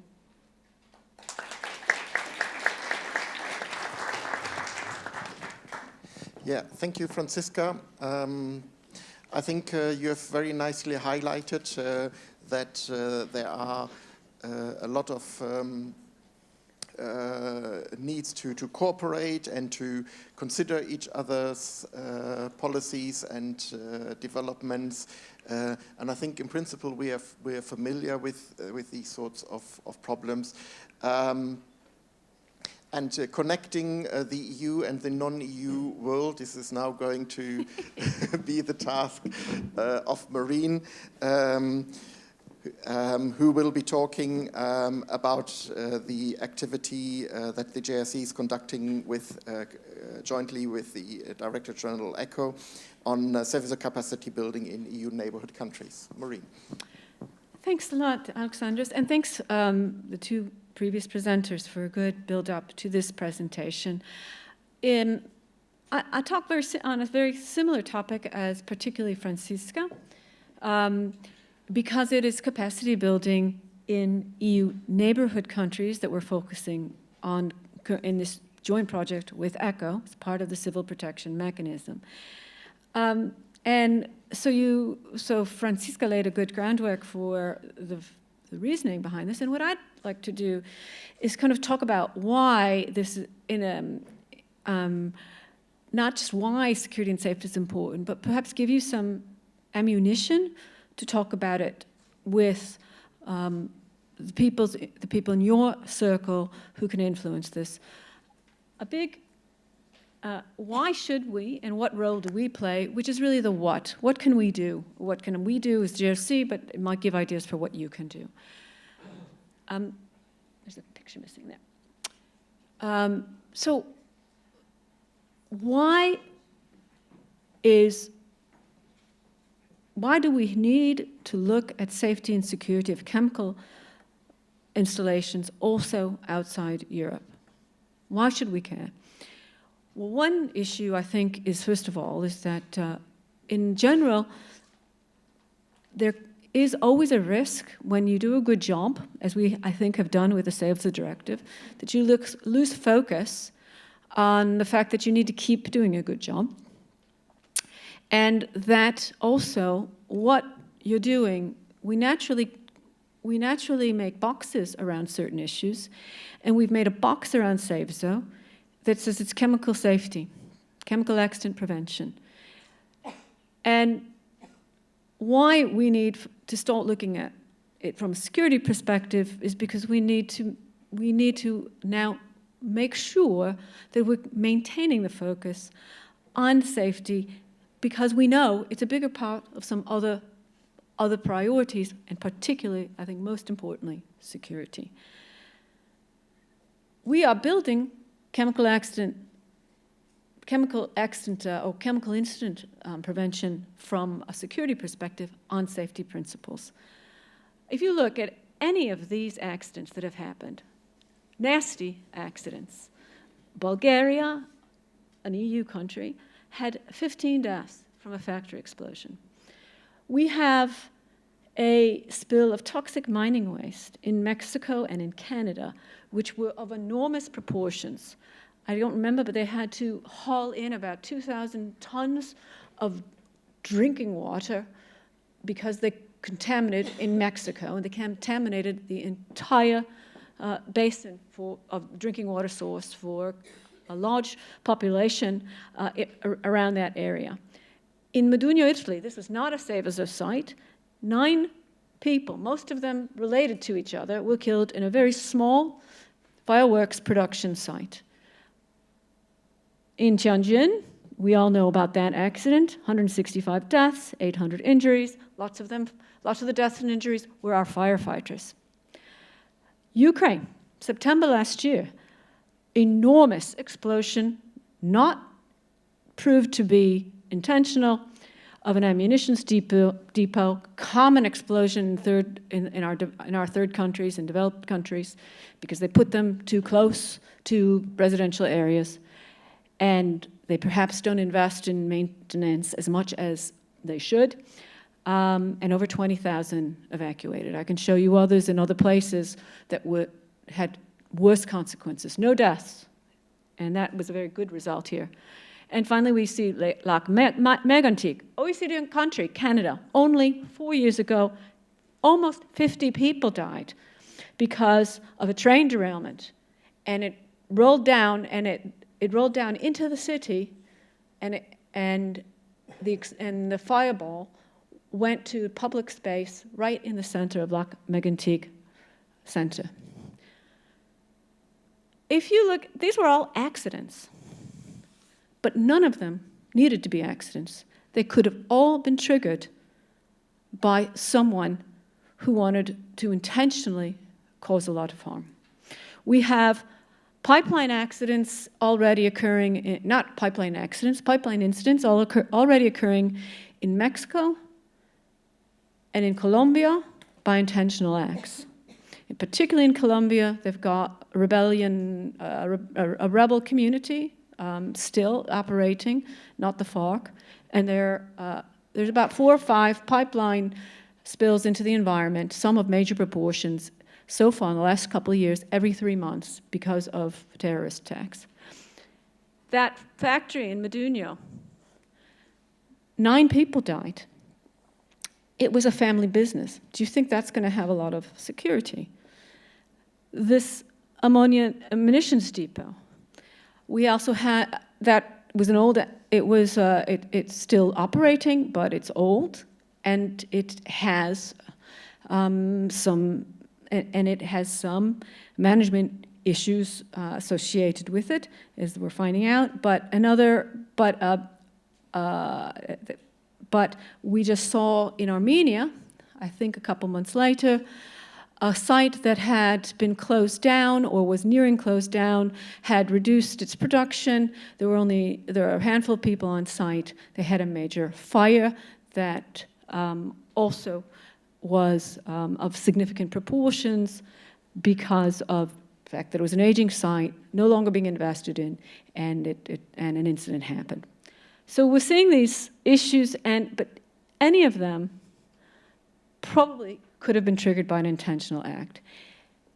If you don't know how to prevent a chemical accident, are you going to know how to prevent a chemical incident from a terrorist attack? We did this stuff. We've been concerned about visibility for a while, about chemical accident disasters, not only in the EU, but also outside the EU, because many of them are not reported. There are accidents happening in sites that aren't Seveso. There are accidents happening that don't fit the criteria of major accidents, which is deaths, fatalities, environment, but they might not have reach any of those thresholds of our criteria, but they might shut down a business completely and lose 300 jobs. So we wanted to capture more than just the major accidents that are captured by our reporting system, but we wanted to capture major accidents that have other consequences, and also accidents that could have been major accidents but weren't, near misses and less serious accidents, looking at media reports. And also we wanted to look at what does it look like outside. So we looked at media reports. They're not complete. There's a lot of problems, as you can imagine. We do get our reports in different languages, but you can imagine that it's dependent on what journals you look at, and also there are places where the reporting isn't as strong, so it's going to be skewed. It's actually skewed more for OECD countries in particular. But still, this is one of the results we found. We found in 2012, 2016, we found were about 40 what we call very serious accidents. But look at the difference between fatalities in developing and developed countries. So if we have a safety concern, I think there's a security concern. I can tell you all the accidents that just happened last year, like one in Pakistan where 212 people died because of a petroleum tank explosion. Those things can happen without much problem from a terrorist. In fact, it was done because someone tried to steal the petroleum. So it was an interference rather than a prevention issue, a safety prevention type issue.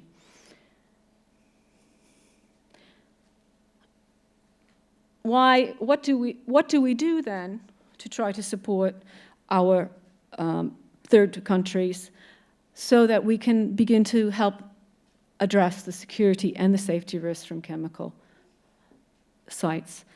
Well, we look at the Seveso Directive first. As I said earlier, we consider it still a very progressive model for managing industrial safety. And it has the basics for safety and security that you need. I think one of the most important parts of the Seveso Directive, and where we often start, is you have to know where your sites are. And you have to, one of the first things is you have to find where are your sites that have high risk quantities of substances. If you don't know that, you're not going to be very good, at least at prevention on many issues associated with chemical security. You don't know where someone could commit an act. You don't know where someone might be able to steal substances that could lead to, that could be used to make dangerous weapons, chemical weapons. So what are we doing? I think I mentioned a little bit of what we're doing.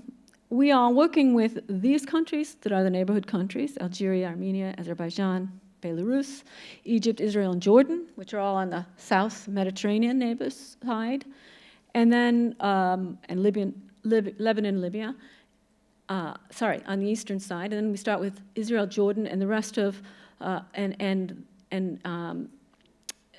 those are the South Med, and then we also have, as you see, I put them in alphabetical order, we also have the Eastern European, which is very much interfaces with the UN Convention on Industrial Accidents. So there's some overlap there, although we try to complement their work. Now, where we have started is we hold annual workshops. Most of the time, we focus them on one of our main tools, which is, and competences, which is consequence assessment. Introducing them first to the concepts, and now we're starting to do some real training on the ATOM tool, and also on another tool called the Rapid End tool, which is natural hazards that can cause chemical accidents. So that's one strategy is to make a workshop for all the countries together, and that's how we get to know them. They get to actually know each other and can talk about their issues. Then we look at we ask the countries, would you like to have more intense work? And that depends on whether the countries are ready. So that's a very that's a much more difficult step, because some of these countries have different relationships with each other. They have different relationships with the EU, and they may have a different prioritization of prevention and security. So we end up with those who have the right combination, and so we are now we already have bilateral relationship with Moldova, because Moldova is well on the way to Seveso transposition. With Georgia, similarly, because they also have a twinning project on Seveso with the Czech Republic, so they're well on the way.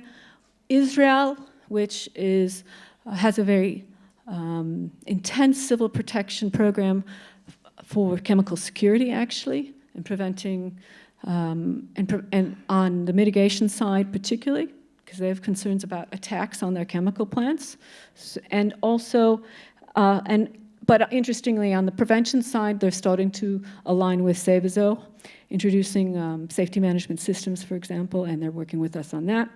And finally, we're going to start a relationship with Ukraine, which is an extremely high priority, actually, for the EU, because it's the biggest, it's probably the biggest country from an industrial activity point of view. It's got a very big economy, and it's got some high-risk facilities, aging infrastructure, all the things that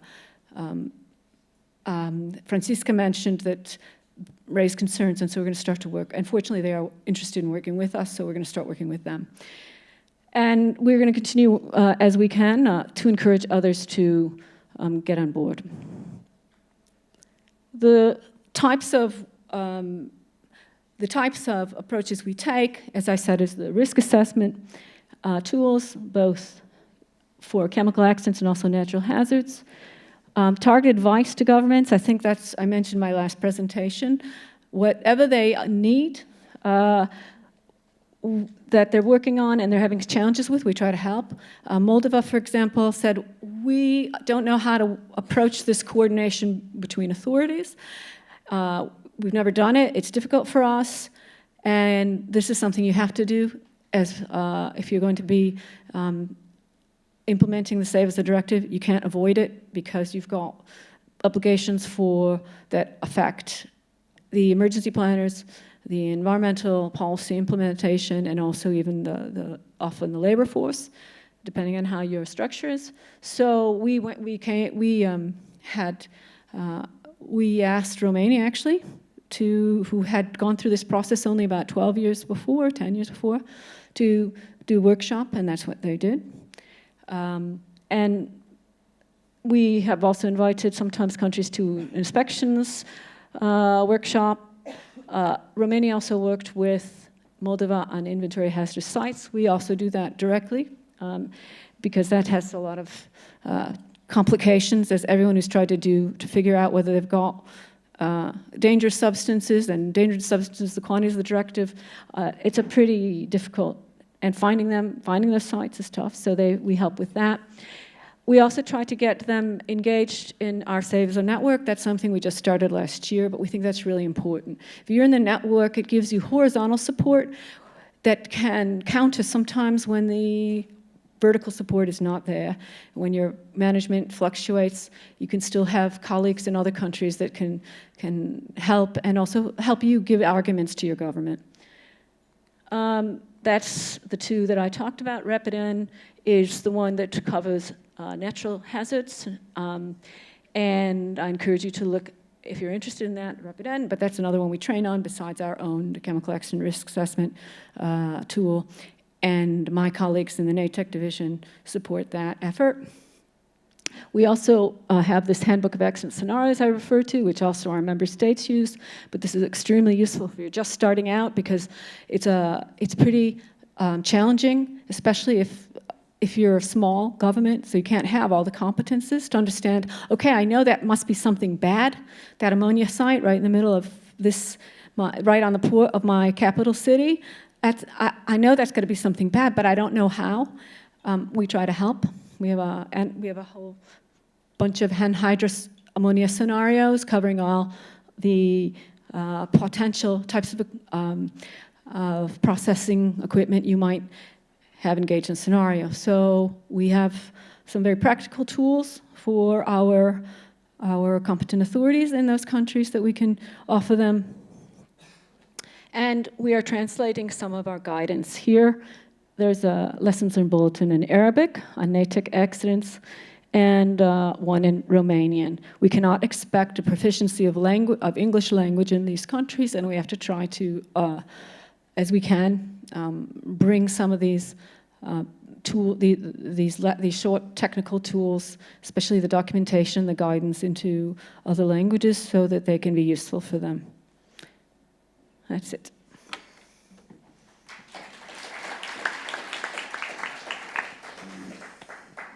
Thank you, Maureen, and I think you gave some very striking examples on why safety matters also for security. One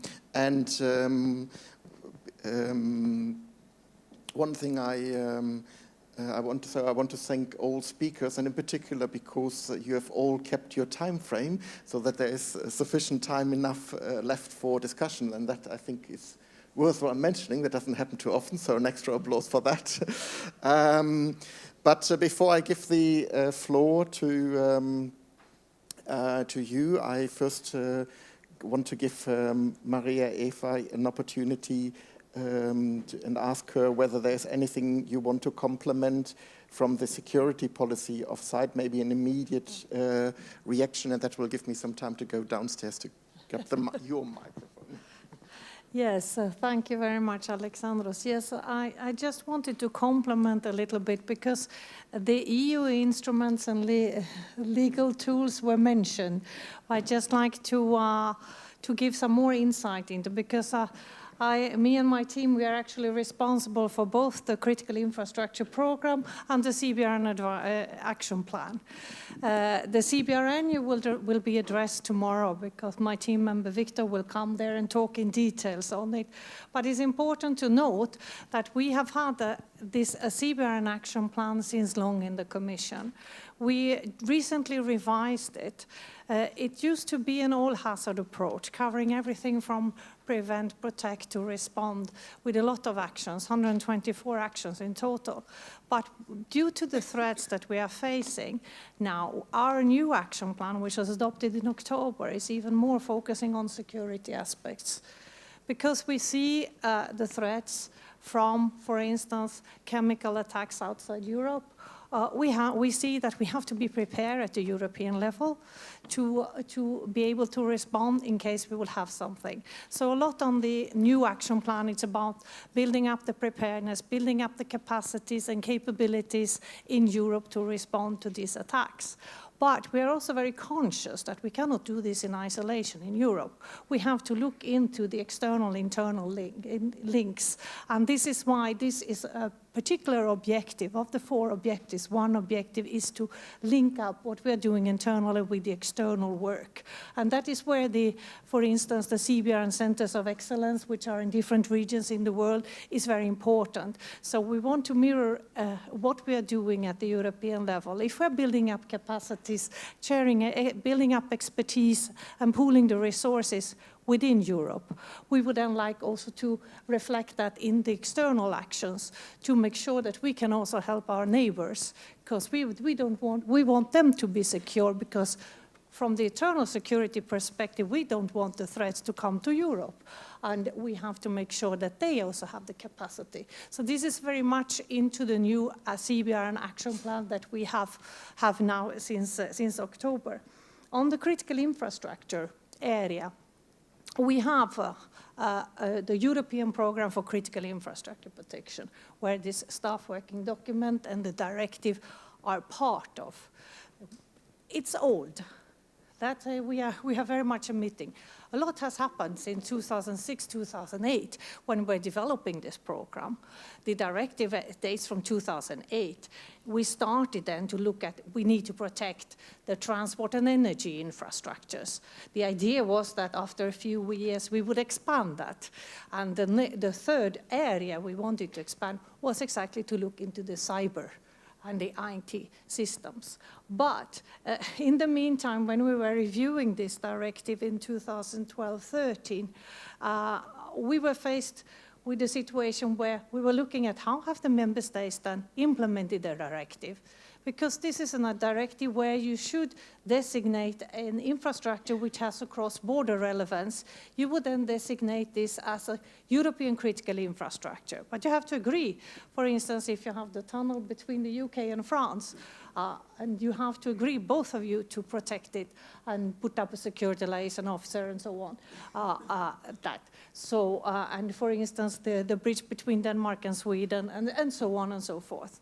So when we were doing the review, we realized that we only had 14 European critical infrastructure. We said, this is something wrong. There must be many, many more. But it showed that member states have not really implemented it. They have not really found it that useful. We asked the member states, what do you think? Well, it was like half of them said, yeah, but we will need more time. It has helped us implement our national critical infrastructure program and so on. So we decided to keep it for the moment as it was, to further implement. Today we have 89 European critical infrastructure, so in a way it has sort of triggered more. But we are now going to revise it, because we see it's old. We cannot change the directive, actually, because after the Lisbon Treaty, this article is obsolete. So technically, we cannot do anything with the directive now. At the same time, you know all, the cyber part has moved on with the NIS directive, so which is going much, much further than our directive. So now we are starting an evaluation. We will evaluate the program as such and the directive, how it has worked. And then we'll see next year what we can do. And of course, we now have to look at the new situation. We will look at how has the NIS worked? How can we complement that with more? This is the IT protection. But what should we do on the physical protection side? So this would be where we will see where can we then complement what is going on there? And of course, also looking into more broader sectors, not only energy and transport, looking into water, financial sector, and so on. to make sure that we have a comprehensive package in the end. But this is, as I say, I cannot say more about that, but I just want to say that this part is also evolving. Also there, on the critical infrastructure part, I want to come back to the external aspect because that was mentioned. We asked our member states, so what do you think? You know about the interdependencies of infrastructures in Europe, you know about cascading effects and so on, and you know that the threats can come from outside and effects can come into Europe from outside. So what should we do? Which are the countries we should we engage with? And they all said we need to engage with the neighboring countries and do much more because these are the ones, if there is a failure in a neighboring country of the gas pipeline which goes from Azerbaijan into Italy, I mean that will affect also Europe. So, and vice versa in the south. So the member states said, yes, we would like to engage with the southern part, the southern region, and the Mediterranean, and we would like to engage with the eastern part, the eastern neighboring countries. And we said, okay, where do we start? We start with the eastern.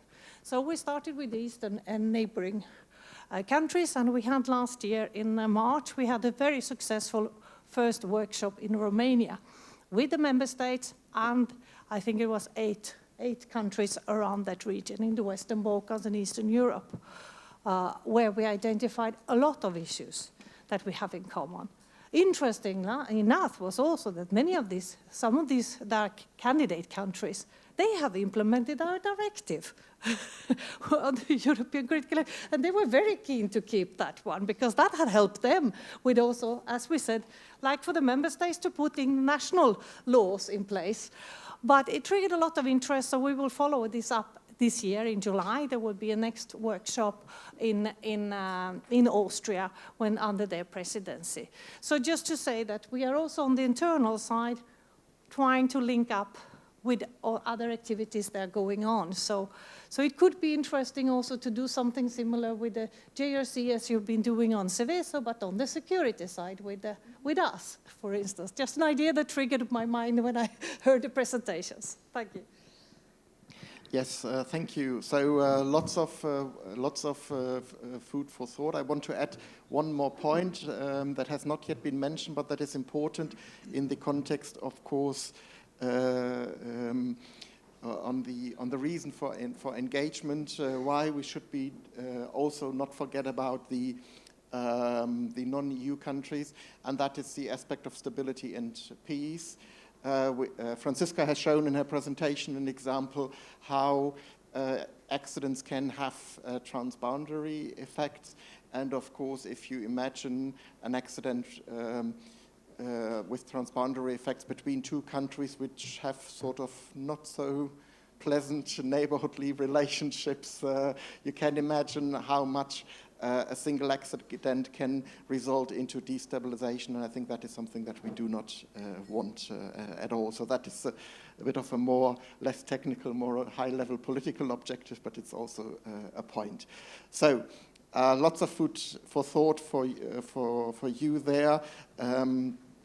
So I want to open the floor for questions, but the first one, there was still one question from the last session. I want to give the colleague an opportunity to ask that question as well. Thank you very much. I'm Daniel Bonomi from the Federal Office of Environment in Switzerland. And my question is, why is the transport of dangerous goods such a marginal topic in all the presentation I've seen in the morning and in the first session and in this session? Because in my point of view, it's much more difficult to have security during transportation than to have security in an installation. It's much more easy in installation. And I also have a burning question from what Mr. Lone said on the contradiction between safety and security. We in Switzerland, we decided to make the transport of chlorine in tank wagons, which are circulating only 40 kilometers an hour. And because of this, we decided to make block trains, because it's easier on the system, on the railway system, to make block trains and make the train running 40 kilometers an hour. So now, from the safety point of view, it's much safer because you have a lower speed and you have in the train you have just good wagons, good entertained tank cars.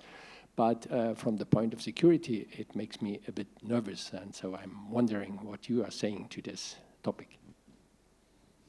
Yes, interesting question. Is anybody volunteering? Paul, maybe? Well, no. I mean, the simple answer to why is transport not included in my presentation is because it's not included in the Seveso directive, and I was asked to talk about that. So we do focus in the UK. We work very closely.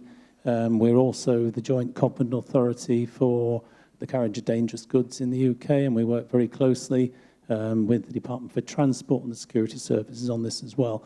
And quite clearly, under the NIS directive, transport is one of the critical national infrastructure sides that is going to be covered, not by us. But we're fully aware of the vulnerabilities, and Doug Leach, who's sitting on the table near the back there, who works for one of our chemical trade associations, focuses a lot, and we have lots of discussion about transport and whether it should be in and whether we should be covering it. And it's quite an emotive topic for a lot of transport organizations. But I fully agree, it's a big vulnerability. And I think with security and safety, I think that's one of the key tasks, really, is identifying where are the weak points in the system. And I think transport is one of the weakest points in the system. You're absolutely right, and it must be got right. So, and I think your example of transporting on trains, I think, is a classic example of where there is a definite conflict between the two. It's very difficult to know, but what you need to do is understand that is a vulnerability, and you need to make sure you adequately protect that vulnerability. Okay, thank you. Next question. So my question is to Mrs. Engdahl regarding what she has complaining about. What I understand that about the number of the critical infrastructure that have been registered or identified within the EU. Is my understanding right, or maybe I need some clarification on that issue? That the key issue for identification is the criteria that you use for this purpose.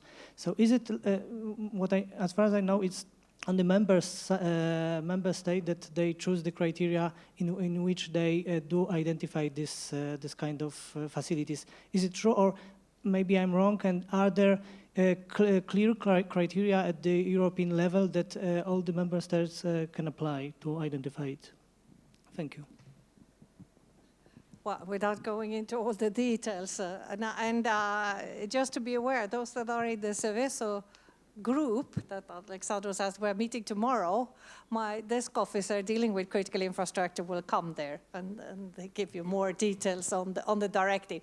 Well, there are certain criteria. There are certain criteria in the directive, but it's actually up to the member states then to decide whether they want to designate their national critical infrastructures as European. But as I said, they have to agree. It has to be a cross-border element. And there are certain things that you have to do, put up security liaison officer, look at develop some plans and so on and so forth.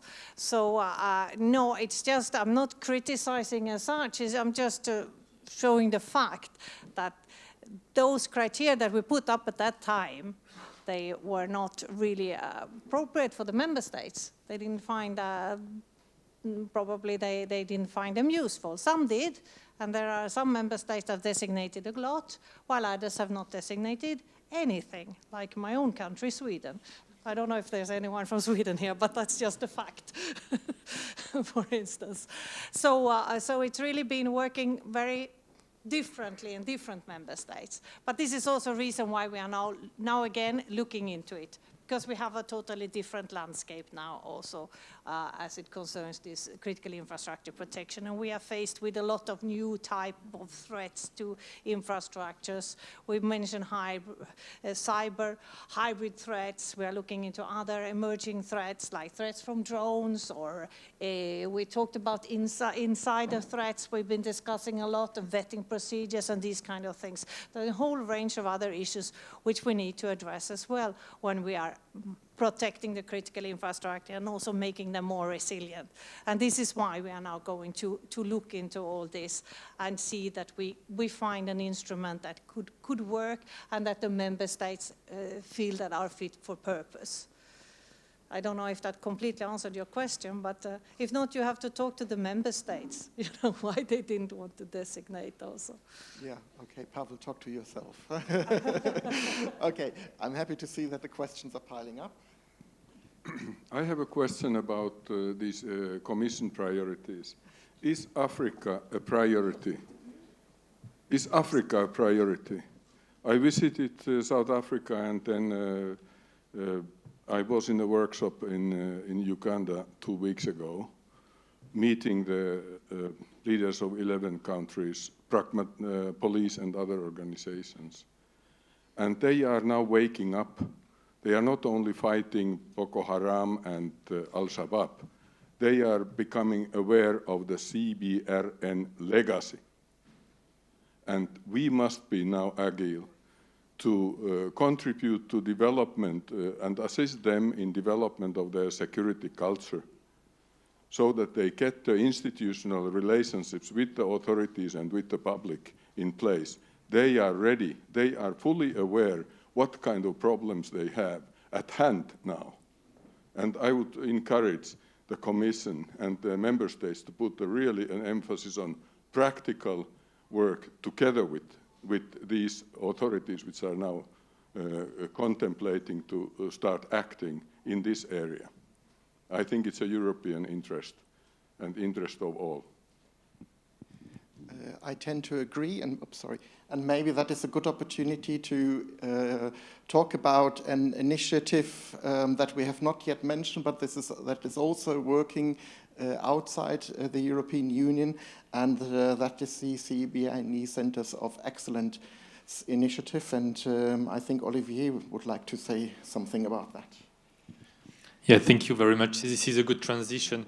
In fact, my company, Ineris, and Ineris Development, also with colleagues sitting in the back, Alexandre Custo, we are involved in one of these CBRNE Center of Excellence project, which is focusing on different regions in the world.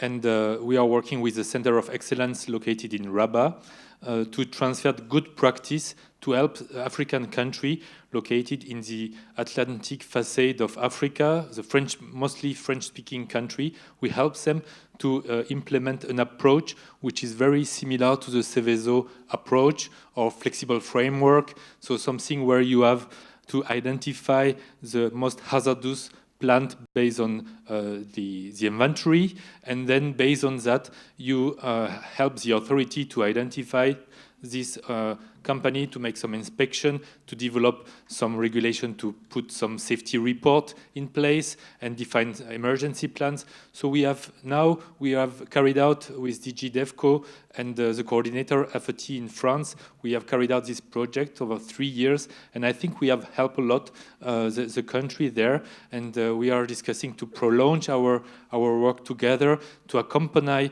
this country. One of the most important achievements of this project called P41. So these are some number. So the P41 project, one of the the greatest achievement is the creation of the regional team. So with experts coming from Africa, from Senegal, from Togo, from Morocco, and they will work together to learn from experience, from accident occurring in their region, to develop some activity to help handling the accident, the catastrophe, but also the post-accident phase, the remediation phase. So next week we'll celebrate the end of this project and start the new the extension in Rabat, Morocco. So those who are interested by the CBRNE, you can come to me during the break, and I am happy to share some information. This is brilliant, and this is exactly what we want to achieve, so that we discover through things and that you establish connections. Next question. My name is Mark Bogart from the Government of Flanders in Belgium. I'm involved in external safety. I come back to the issue of transport of dangerous goods.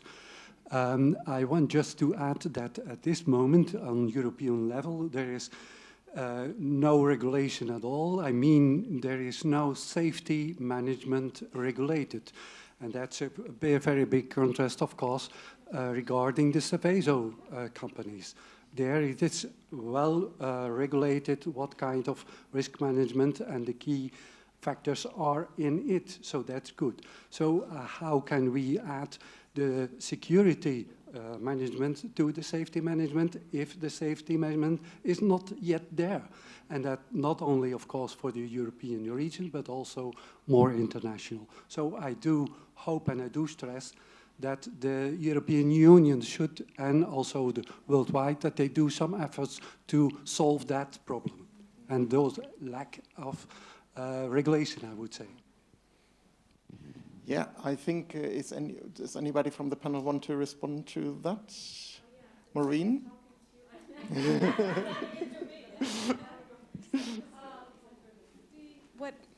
In fact, I don't fully understand it. I've worked in this field for 25 years. I don't fully understand it because I think you have to be part of the transport policy to really know what the reasoning are. There is probably one reason, which is, as I said, we put things in boxes, and that's partly because we have to deal like with like. And if you expand your universe too far,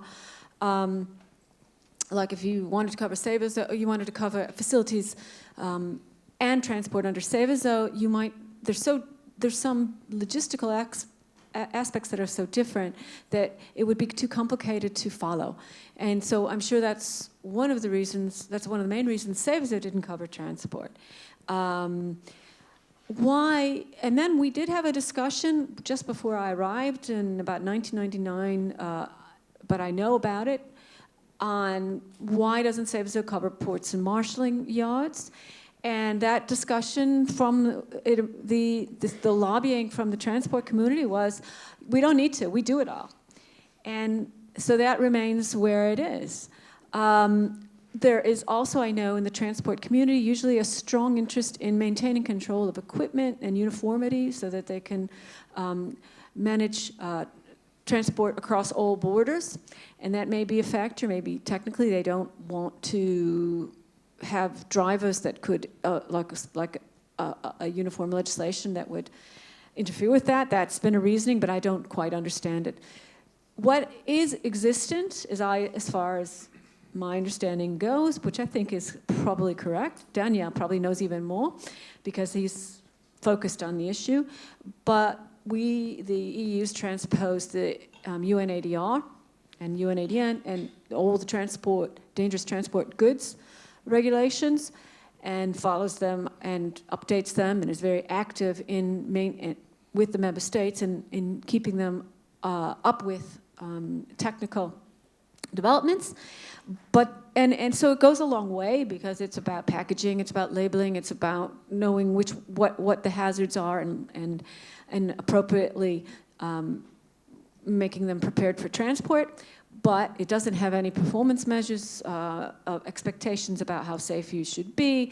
You don't have a preparedness requirement. That's all member state driven. So it's very much a very good technical guide, but it doesn't go as far as telling you then what's your expectation about what you should achieve by implementing this. And why that is, you'll have to ask transport policy people, I have to say. Anyone here? Well, I think what we already discover at this point is that the many interlinks. Yeah, sorry, a lot of you have to turn around because I'm standing in the back of the room right now.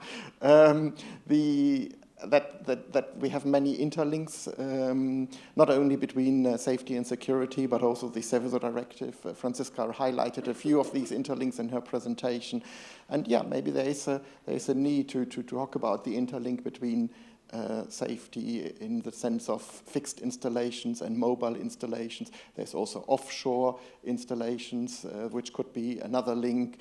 So that could, of course, be another area to be explored. There was another question here. It was actually an answer to the gentleman here on the table next to me. I'm Josephine McCourt from the European Commission Joint Research Centre and part of the CBRN Centres of Excellence Task Force. So you asked if Africa is a priority. So it very much is. We've done 20 needs assessments on the continent of Africa, CBRN needs assessments. We've also done over close to 25 national action plans, helping the country, of course. The national teams do it. Unfortunately, we have a project, a nice one with lots of work packages on chemical safety and security in Eastern and Central Africa, but Uganda didn't join that. They were given every opportunity, but they didn't join.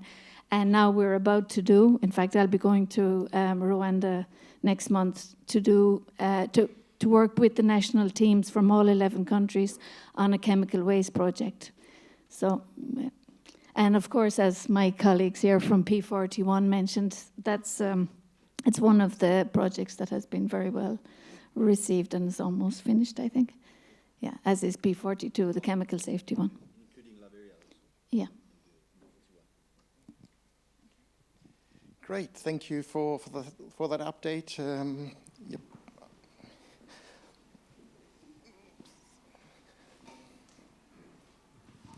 Thank you very much.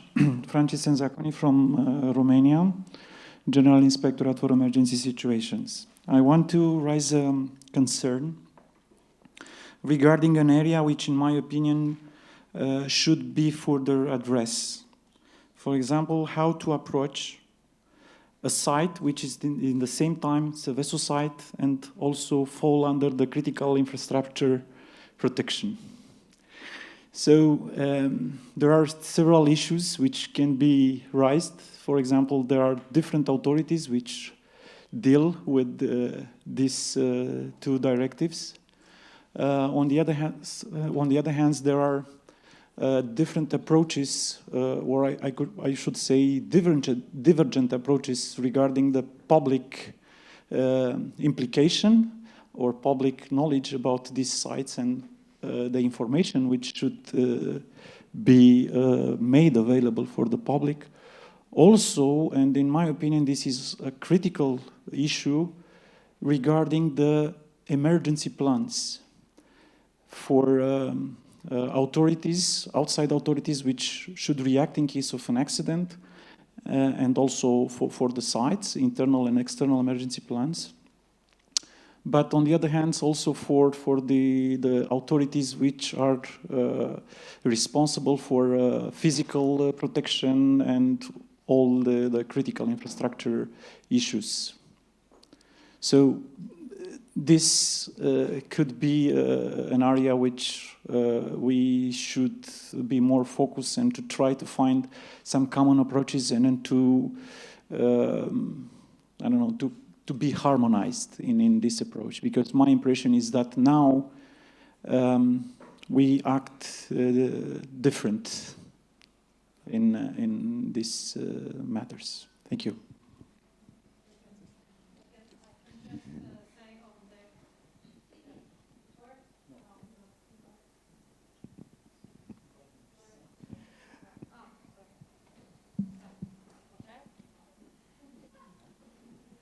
Just take the other mic. No, just to say that the European critical infrastructures and then many of the national critical infrastructures as well, there are serious security concerns if you make available too much information. We already touched upon that in the previous panel, that you don't want to give out the security plans or details about your plant and your facility. So under the ECI directive, you designate it at the national level, but you do not inform which are the European critical infrastructure. You do not even inform us at the Commission. We only know if it's in transport or energy, but we have no idea which are actually the facilities.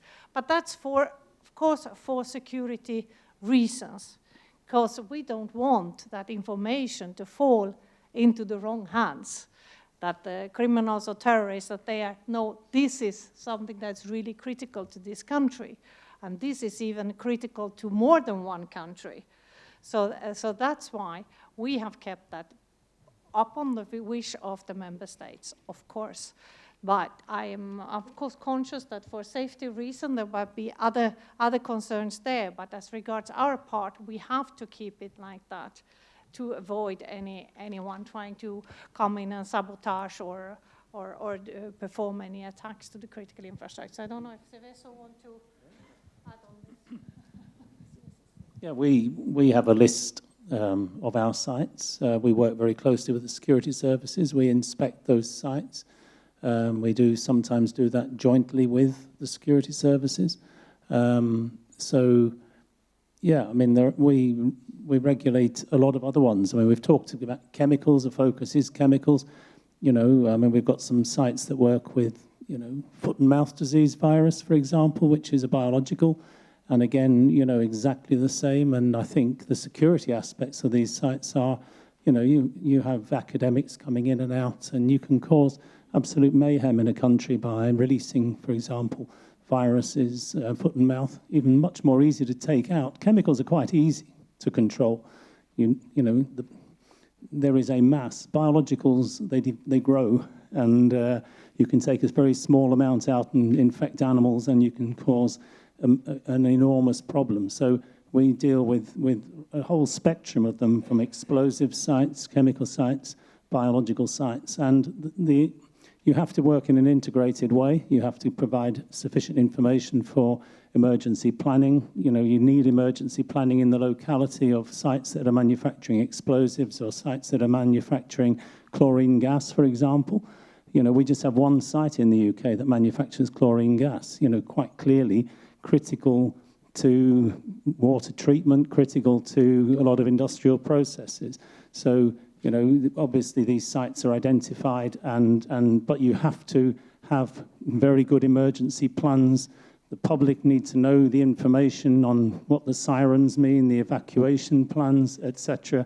If you get a release of chlorine gas into the area. So you have to balance the amount of information that you give. You can give a lot of information to people about what measures they need to take to protect themselves from an emergency planning point of view, without giving very much information about, you know, which part of the plant manufactures.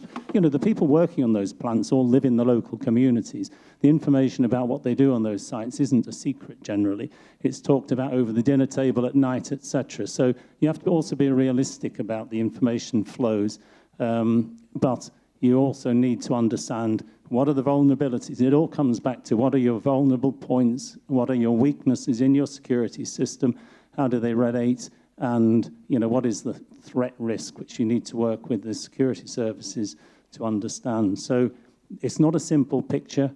We have a role to play as regulators who inspect for safety, but increasingly that, as I say, is becoming blurred with the security side. And I think that's, you know, you just have to keep learning, I'm afraid. There isn't an easy solution to this. Thank you.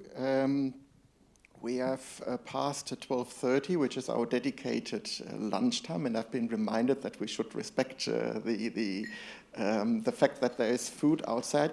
But I will still allow 2 very brief questions, hopefully with very brief answers. Yes.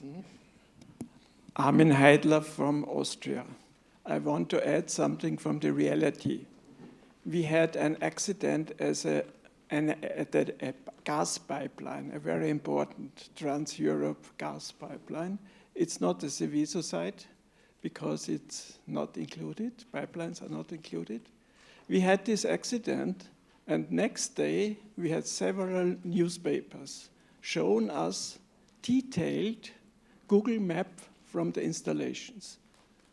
That's the reality. I do not know where they get it, but it's open field today. We should not imagine that nobody can find our installations. You find wonderful pictures in the internet from everything. Thank you. Yeah, I think that is the difficulty between, and when we're working with the interface on safety and security, one needs to remain sort of sensible in the sense of what is in the way already known, and that what we cannot hide anymore, and so that is sure. But it was also, I think, what Paul mentioned earlier today. Sometimes it is just the mere fact that it's aggregated information so that you have the totality of the overview of the site. Just briefly, sorry, Alexandros. My name is Peer Teulings. I work for the Dutch Association of Tank Terminals. I think I'm the only private guy in the room, maybe. Another? Ah, perfect. We'll have a beer later on. I hear a lot about policy, governments, first responders, etc. When we go to the Balkans, to Africa, to whatever, do we take private companies with us, with good examples, with experiences, with knowledge that can be shared, or is it just governments sharing knowledge? I was just curious. I can be totally mistaken, but I somehow didn't catch the word private company or whatever good example from LPG industry in Holland, or a big chemical industry in the south of Holland, which has its own privately working first response service, which is, I can say, the best in whole of the Netherlands. And they even are being called to incidents in Belgium, for example, to help solve them. So maybe shortly on are private companies involved?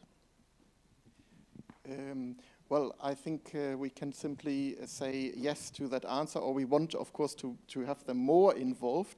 And I see Franziska gearing up for an answer, so if you're brief. But actually, after lunch, once we manage to get there, we will have this session which is actually entitled Focus on Industry, where we explicitly wanted to get industry involved. So, Franziska, I think from the UNECE perspective. Thank you for the relevant questions. And I mean, industry wasn't very much mentioned in my presentation, but it is involved in activities under the Industrial Accidents Convention, and also in the spreading and sharing of experiences across, I mean, what we call our UNECE region, so EU and the countries in the neighborhood, Central Asia and beyond. And I mean, both in terms of contributing to the development of safety guidelines and good practices. I mean, whether that's on oil terminals, pipelines, tailings, where industry and industry associations are involved, but then also to actually sharing these good practices, I mean, at our various expert meetings and seminars that can have either a sub-regional or a national nature. I mean, very often it is the associations that are present and that represent, and something that, I mean, we're looking at strategically is also to involve, I mean, the direct sharing of experiences from industry representatives. I mean, in the longer term, that's also a long-term strategy and vision to enhance that engagement and contact to then bridge the experience sharing between the policymakers and the industry, and yeah, at the different levels. Very quickly, Maureen. Could I just say also, it depends on where the country is. Sometimes you can't involve industry until the government pushes them. If there's no driver, we don't have an entry point. So what happens usually is it depends on where the country, how the country's been dealing with the industry. If they're already having those conversations, then that's where we're going to be. And then we bring industry people from the relevant industries. But if they're not even sure what their hazardous sites are, we have to talk to them about that first. Usually the country will bring some of their bigger industries there because they want the industries to feed back about what their future program might look like. But it's an iterative process. But if they're not even sure what their industries are, and they haven't reached out and said, you better do better, there's no incentive for them to involve the industries. The industries have to feel a little bit of fire under their feet. So, but in places like China, where the EU is also doing some work, both from the emergency response side and labor side, they're bringing in industry people, OPCW works a lot with industry on this issue, and they have a channel through their policy priorities to do that. So it's targeted, and we do bring in industry, but it depends on what the issue is that you're going to talk about. Yeah. Okay, I think it's always painful also for me as a moderator to interrupt such a wonderful discussion. But I think this is actually a super good bridge to the next session on focus on industry. So please keep these thoughts, because we can, in the next discussion, also discuss that. So there's lunch outside. We will meet here again at 2 o'clock. So please enjoy your lunch and continue the discussions. Thank you.